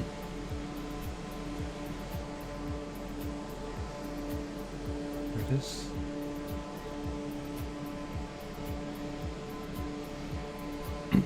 The airport is Chicago Rockford International.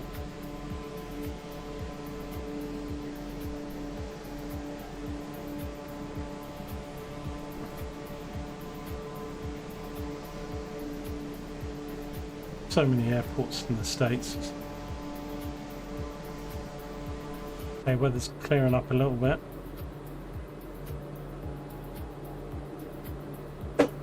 Right, 122 nautical miles.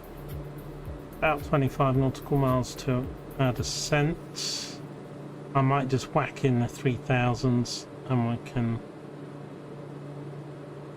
follow the guidance down.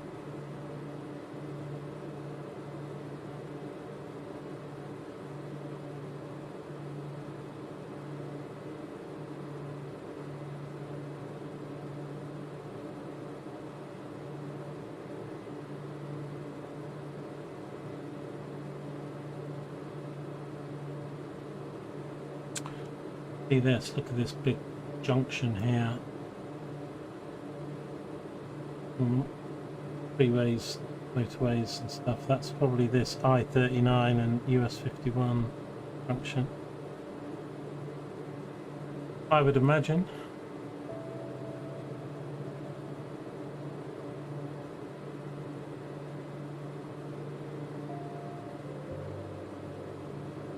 When you get like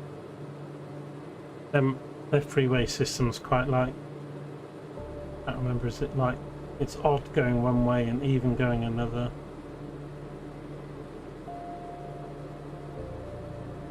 Relatively.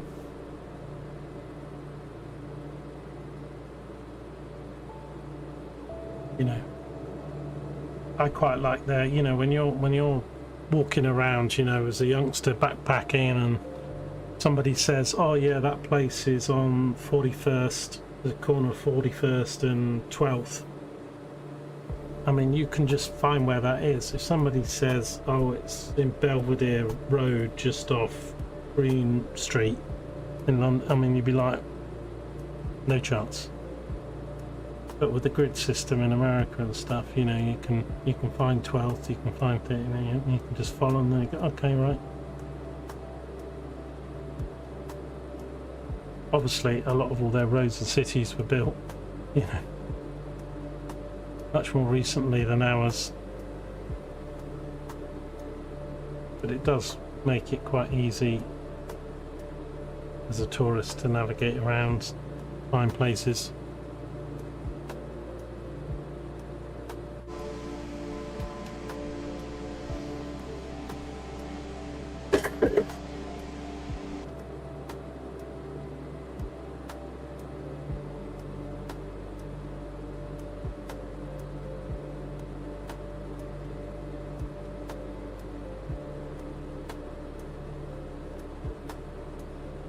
Right, so we've got a top of descent literally where we're at, so we need to put this in. Do a flight level change.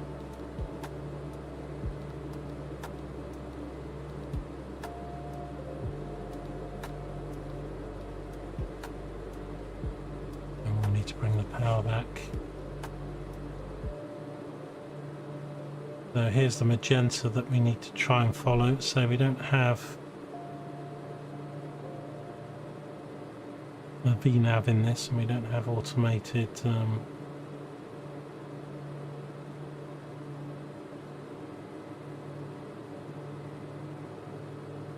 we just need to stay. I can put descent profile on here somewhere, I can't remember how to do it right now.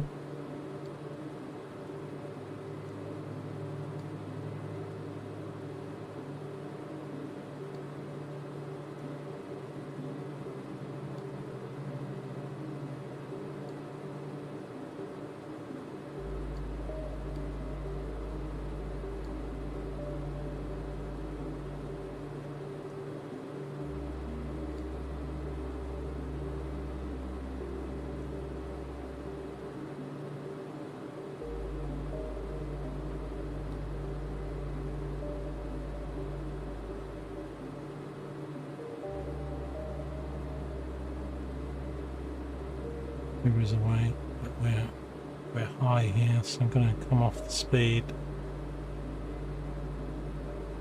Not more.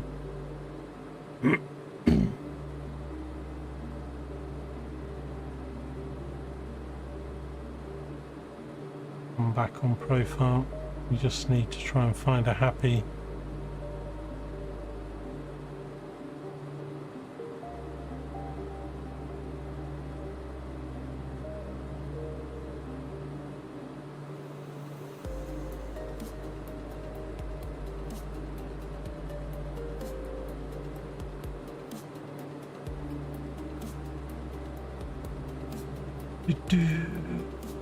I think I will just do a VS, it will be a bit easier to control it. It wants 1800.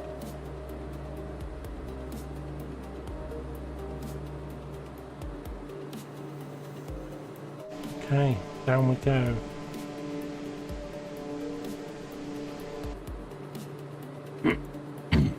Okay, no warning signs. Pressures are automatic. 18,000, below 18,000 we need to come off standard. 10,000 we need to put the landing lights on.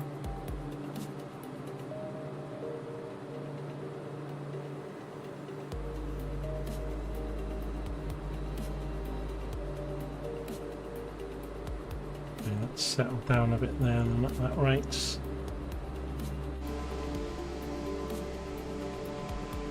Now, if anything, we probably want to descend a little bit quicker because it's best to get to that height before you get there. We'll 84 nautical miles on the path.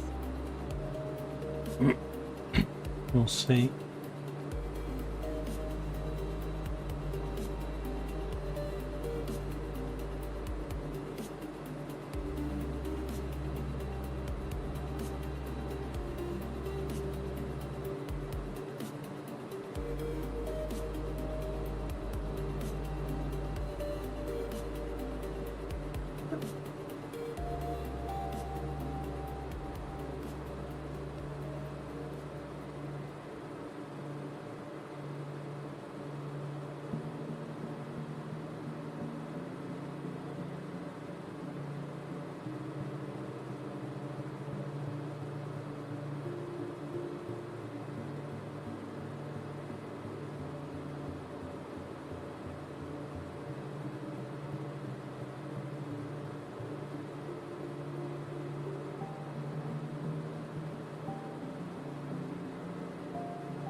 Right, so it's tracking it pretty well.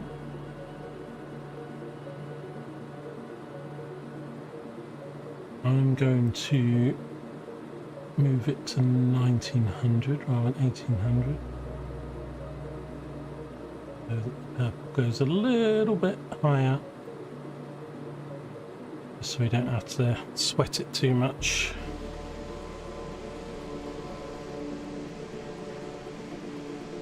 Right, you get some of these lines like this because of the satellite stitching and all that stuff.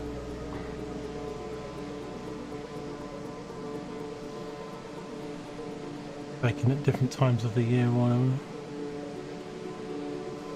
Look how sort of gridded all this is really here. These are all sort of farms with their own sort of 3 or 4 buildings per block or something there.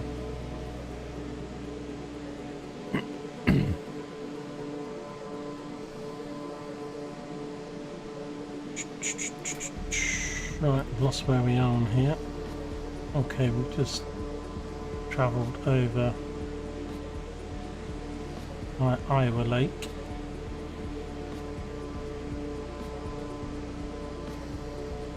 Inbound, so we go over a major rail line, a waterway, and then where all this Iowa City and these lakes are, we hit Morse and head in for runway 31.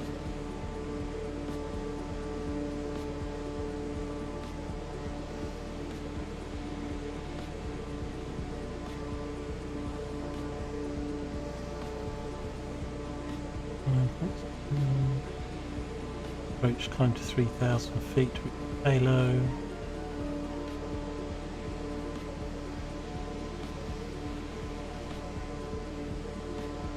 Not an ILS, but with this weather and that, we'll probably fly it in manual. We'll get on the RNAV and then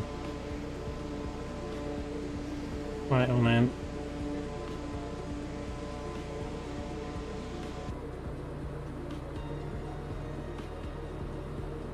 Okay, 20,000 feet. Yeah, we're below the magenta, but that's...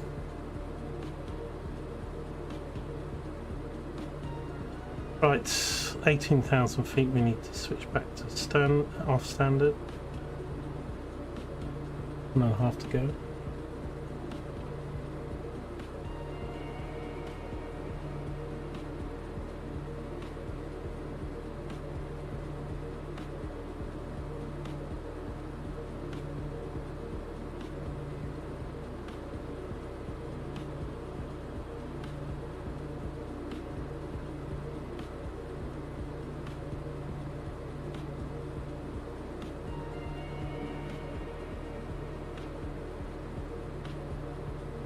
I always like my toast on the very light side because I don't like, you know, much carcinogens and stuff, so I don't even really like brown toast. I'll just get it sort of lightly, just showing some signs of toast. If it's gone heavier than that, I'll scrape it all off.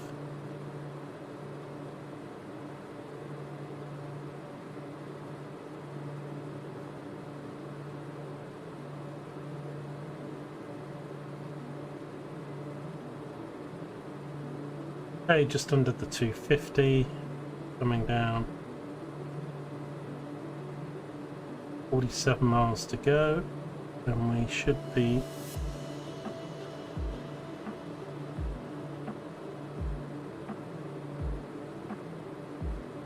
aiming. We don't have a green banana on this tweet, which is a bit of a shame, but always like a green banana. Not talking about our fruit talk, but on the having a marker like the Boeings have it. And right, let's go to 25 miles on here. 12.5 on there, that's fine. Okay, we'll come off standard. 29.95 inches. Plane off to our left, 1,700 feet above us, 1,700 feet above us.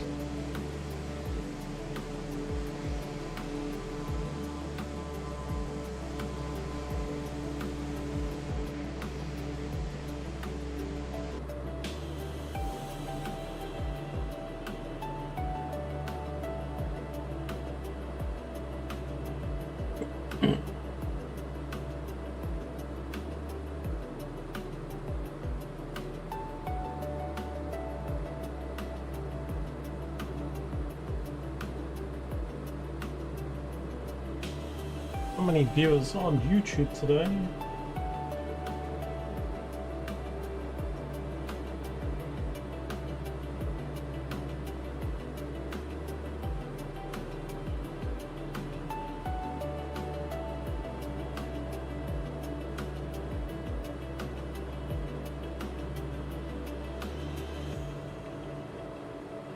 Ease off the center.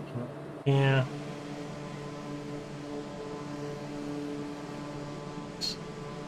Beautiful clear weather.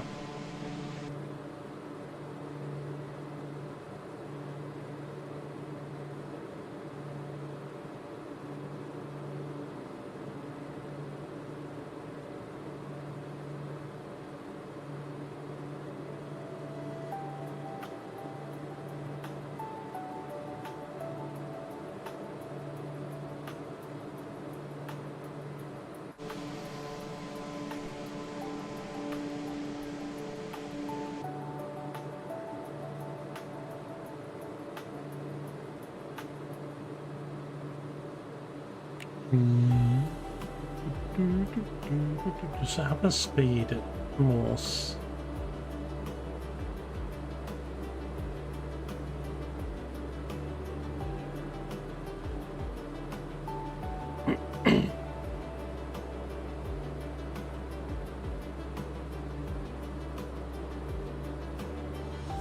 Right, 12,000, 11,000. I'm going to go early, get the landing lights on.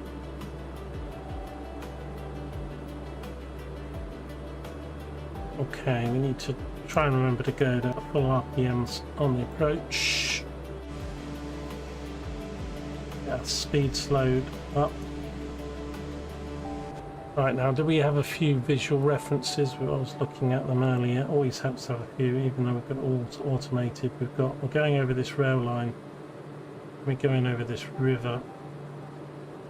And then where we see all this water in the town, we're turning right as our turning point. So let's have a look. We've got the rail line below us. We have this thing here. Okay, and then we've got some kind of river. That might be a little bit difficult to see from this angle.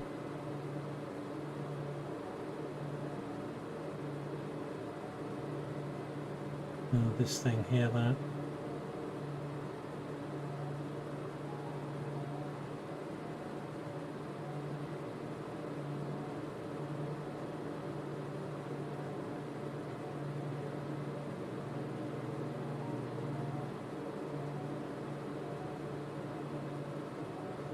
Okay, 10,000 is passed, the barrow is set, landing lights are on.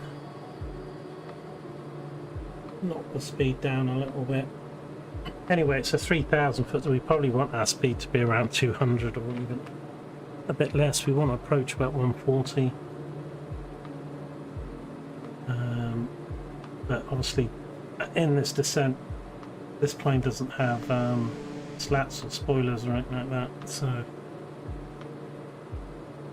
I'll just have to control it with pitch and power. We'll come off the power a bit more.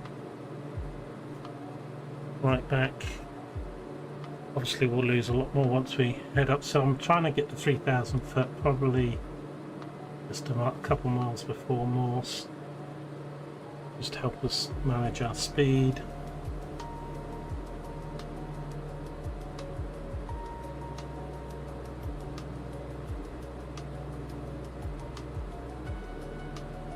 That's Tipton.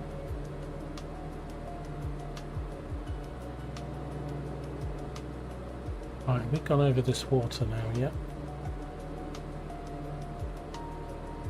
Not yet, we go past Tipton.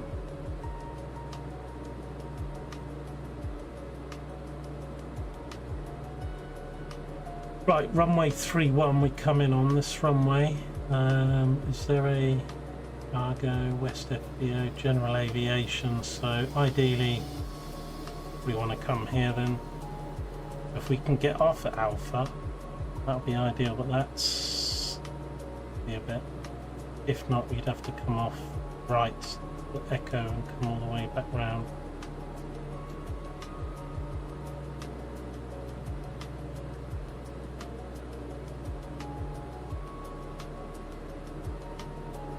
I want 2,500 for that. I'm going to set 2,500.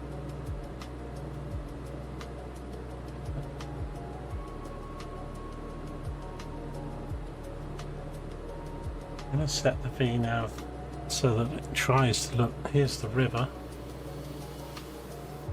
Okay. And then there's the other body of water where we turn right. 6,000 for 3 and then 2.5. Speeds back to 220, all looking good.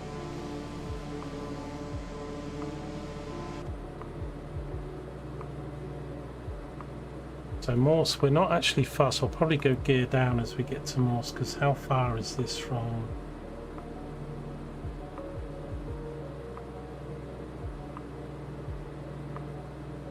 Morse is 11 miles from the airport.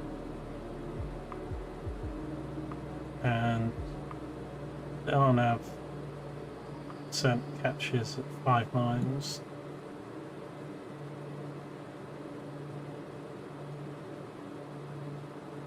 Okay, let's bring this down to 12.5. Sorry, 5.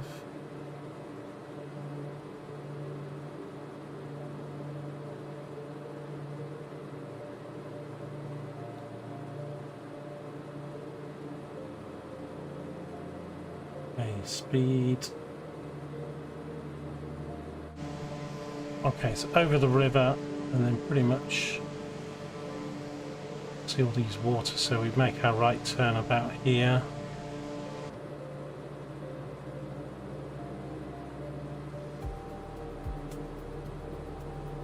Now I need to keep an eye on the speed. I don't mind it coming back to about 200, 190 as we make the turn. I'll let it come off to that and then we'll add a bit of power back.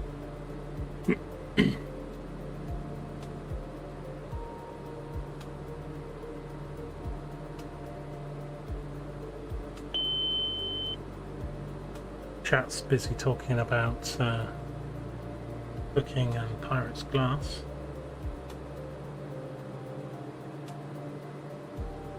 Okay, so we're at the 3000. Should hold. My speed's going to bleed right up.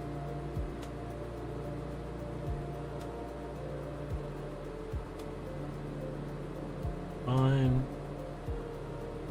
So we got to our 3000 before Morse, which is what I wanted to do. About 5 miles before, that's good. Speed's bleeding off. Might not need to adjust the speed too much.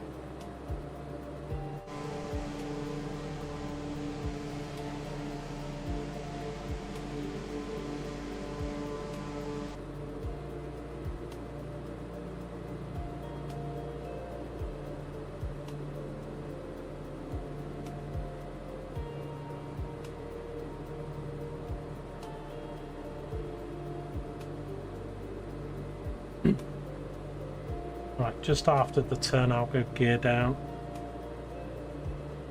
Gear on this plane I think is 180. First stage of flaps 170. Right, turns probably coming in soon. Turn a bit before to make sure we make the turn. This plane doesn't... It's pretty good on the LNAV. Navigation. A little bit... Real plane's a little bit more accurate. It's not 100%, but it's probably about 90% of the way there. We're going to have a little bit more of a descent down to 2.5 as we make this turning, so we can ought to get down to about 180, which is going to be our gear speed.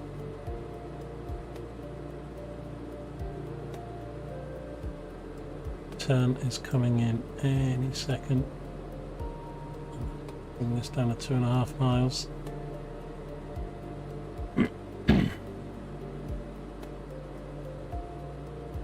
Okay, turn is now, here we go. Quite a big turn. And the airport should be in front of us.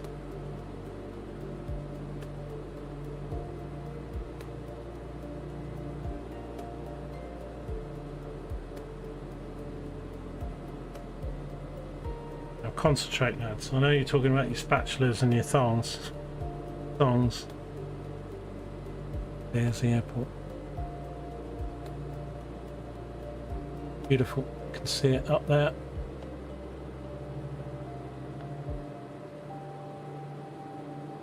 Okay, this 170 speed is pretty good. Because we can go gear down in a minute. So I am 9.4 miles. I'm going to go gear down at 8 miles. Got the miles here. Well, runway 31 is 6.7 miles, so we'll do 6 miles gear down. Sorry, is that 6 or 8? The second one, 8. So yeah, we'll do it at 8. There we go. Okay, gear down. Okay, and we can go one stage of flap to mid. Keep an eye on the speed. Even if it's at 140, 130 sort of an approach speed, then we want probably about 120 something for the VREF.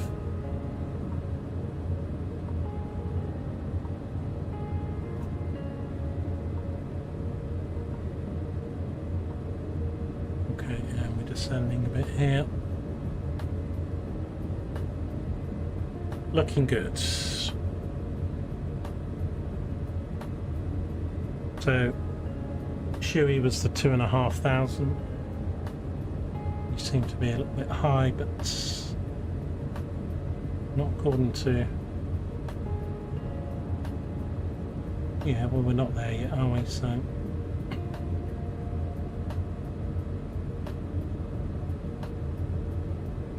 Okay, we can go probably full flap any minute.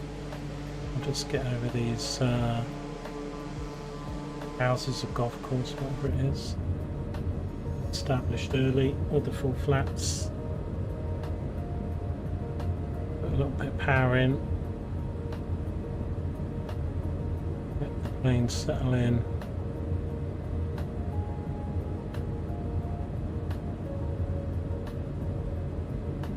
Actually, I didn't hit approach, so that's probably not going to do it, is it?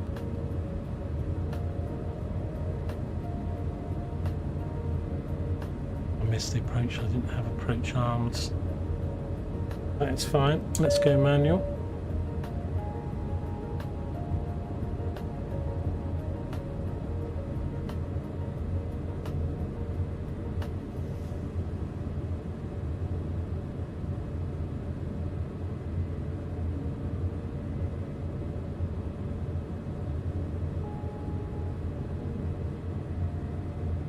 Ideally, I don't want to float it all the way down the runway because we want to come up at that alpha that's just past the other runway. Right, I'm high. Comes off the power.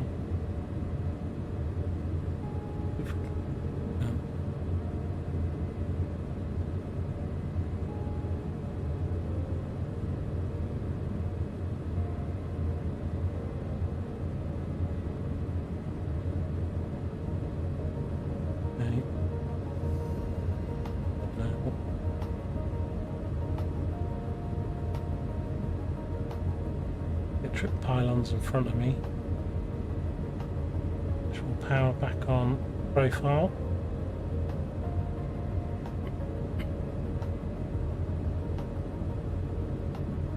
A little bit low now, not much.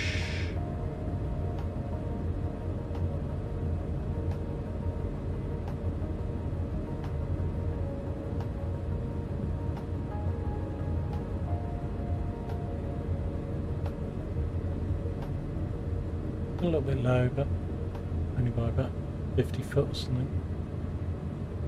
Happies aren't, just trying to get the magenta. Be good. Oh, Advert's playing as we're landing. Great. Let it sink down there. But... yeah, that is fine. Okay. Off the power. And we're down.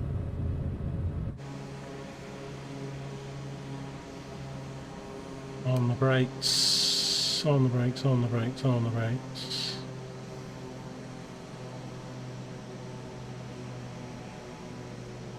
I'm off left here. Perfect.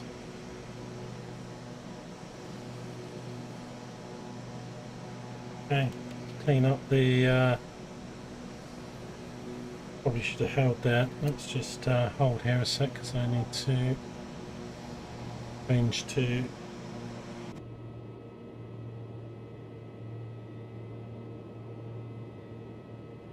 ground idle.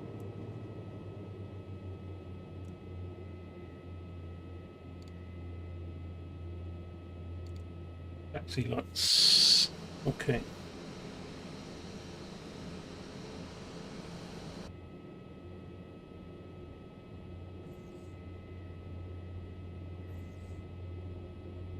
Do quite a nice runway. That sort of looked a lot better than some of the other runways with sort of the slabbed concrete and stuff. Just let it sink a little bit too low near the threshold, but I was trying to get down without floating all the way down the runway so that we could come off at this at this point.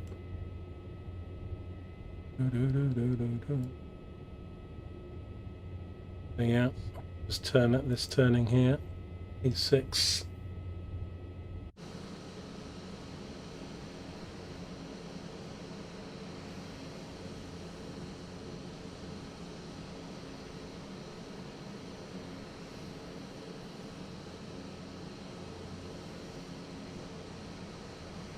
Over to the general aviation area. I mean, if there was an FBO, we probably would be an FBO, to be honest, in a P180, but this will do. It will do.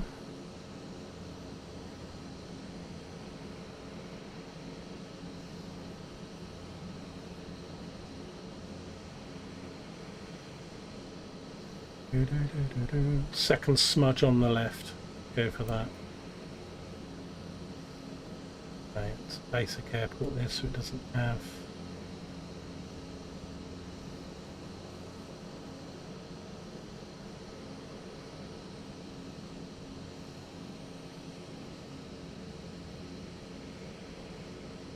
Might not do.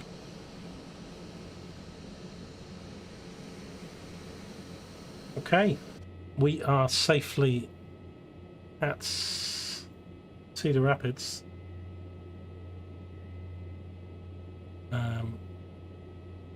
Right, let's get the I keep getting this one's bit here in the second tab. Chocks. Okay, let's bring the engines back.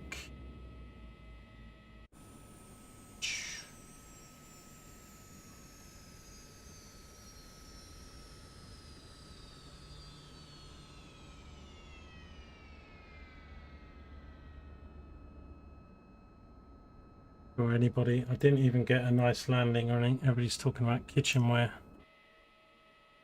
Okay, let's switch off the pumps. Do that. We can put the EPU on, open the luggage door, the main door.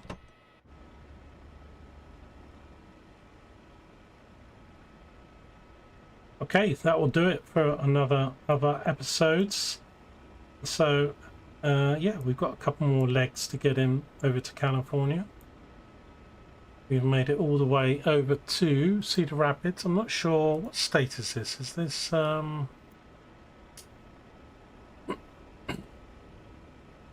Wisconsin or is it Illinois? Wisconsin's up here. I think we're in Illinois. Yeah, we're in Illinois. Cedar Rapids, Illinois.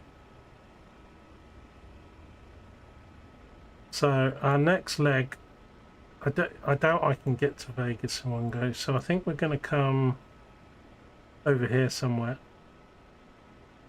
close to the mountains. Denver is here, isn't it? So probably north of Denver. Somewhere Colorado, Wyoming way. And then we'll fly to probably Vegas and then to California. So probably 2 or 3 legs to go and we will have completed this journey. Anyway, thanks for joining me on this journey. If you're watching on YouTube, don't forget, leave a like, subscribe and comment, and I'll see you in the next one.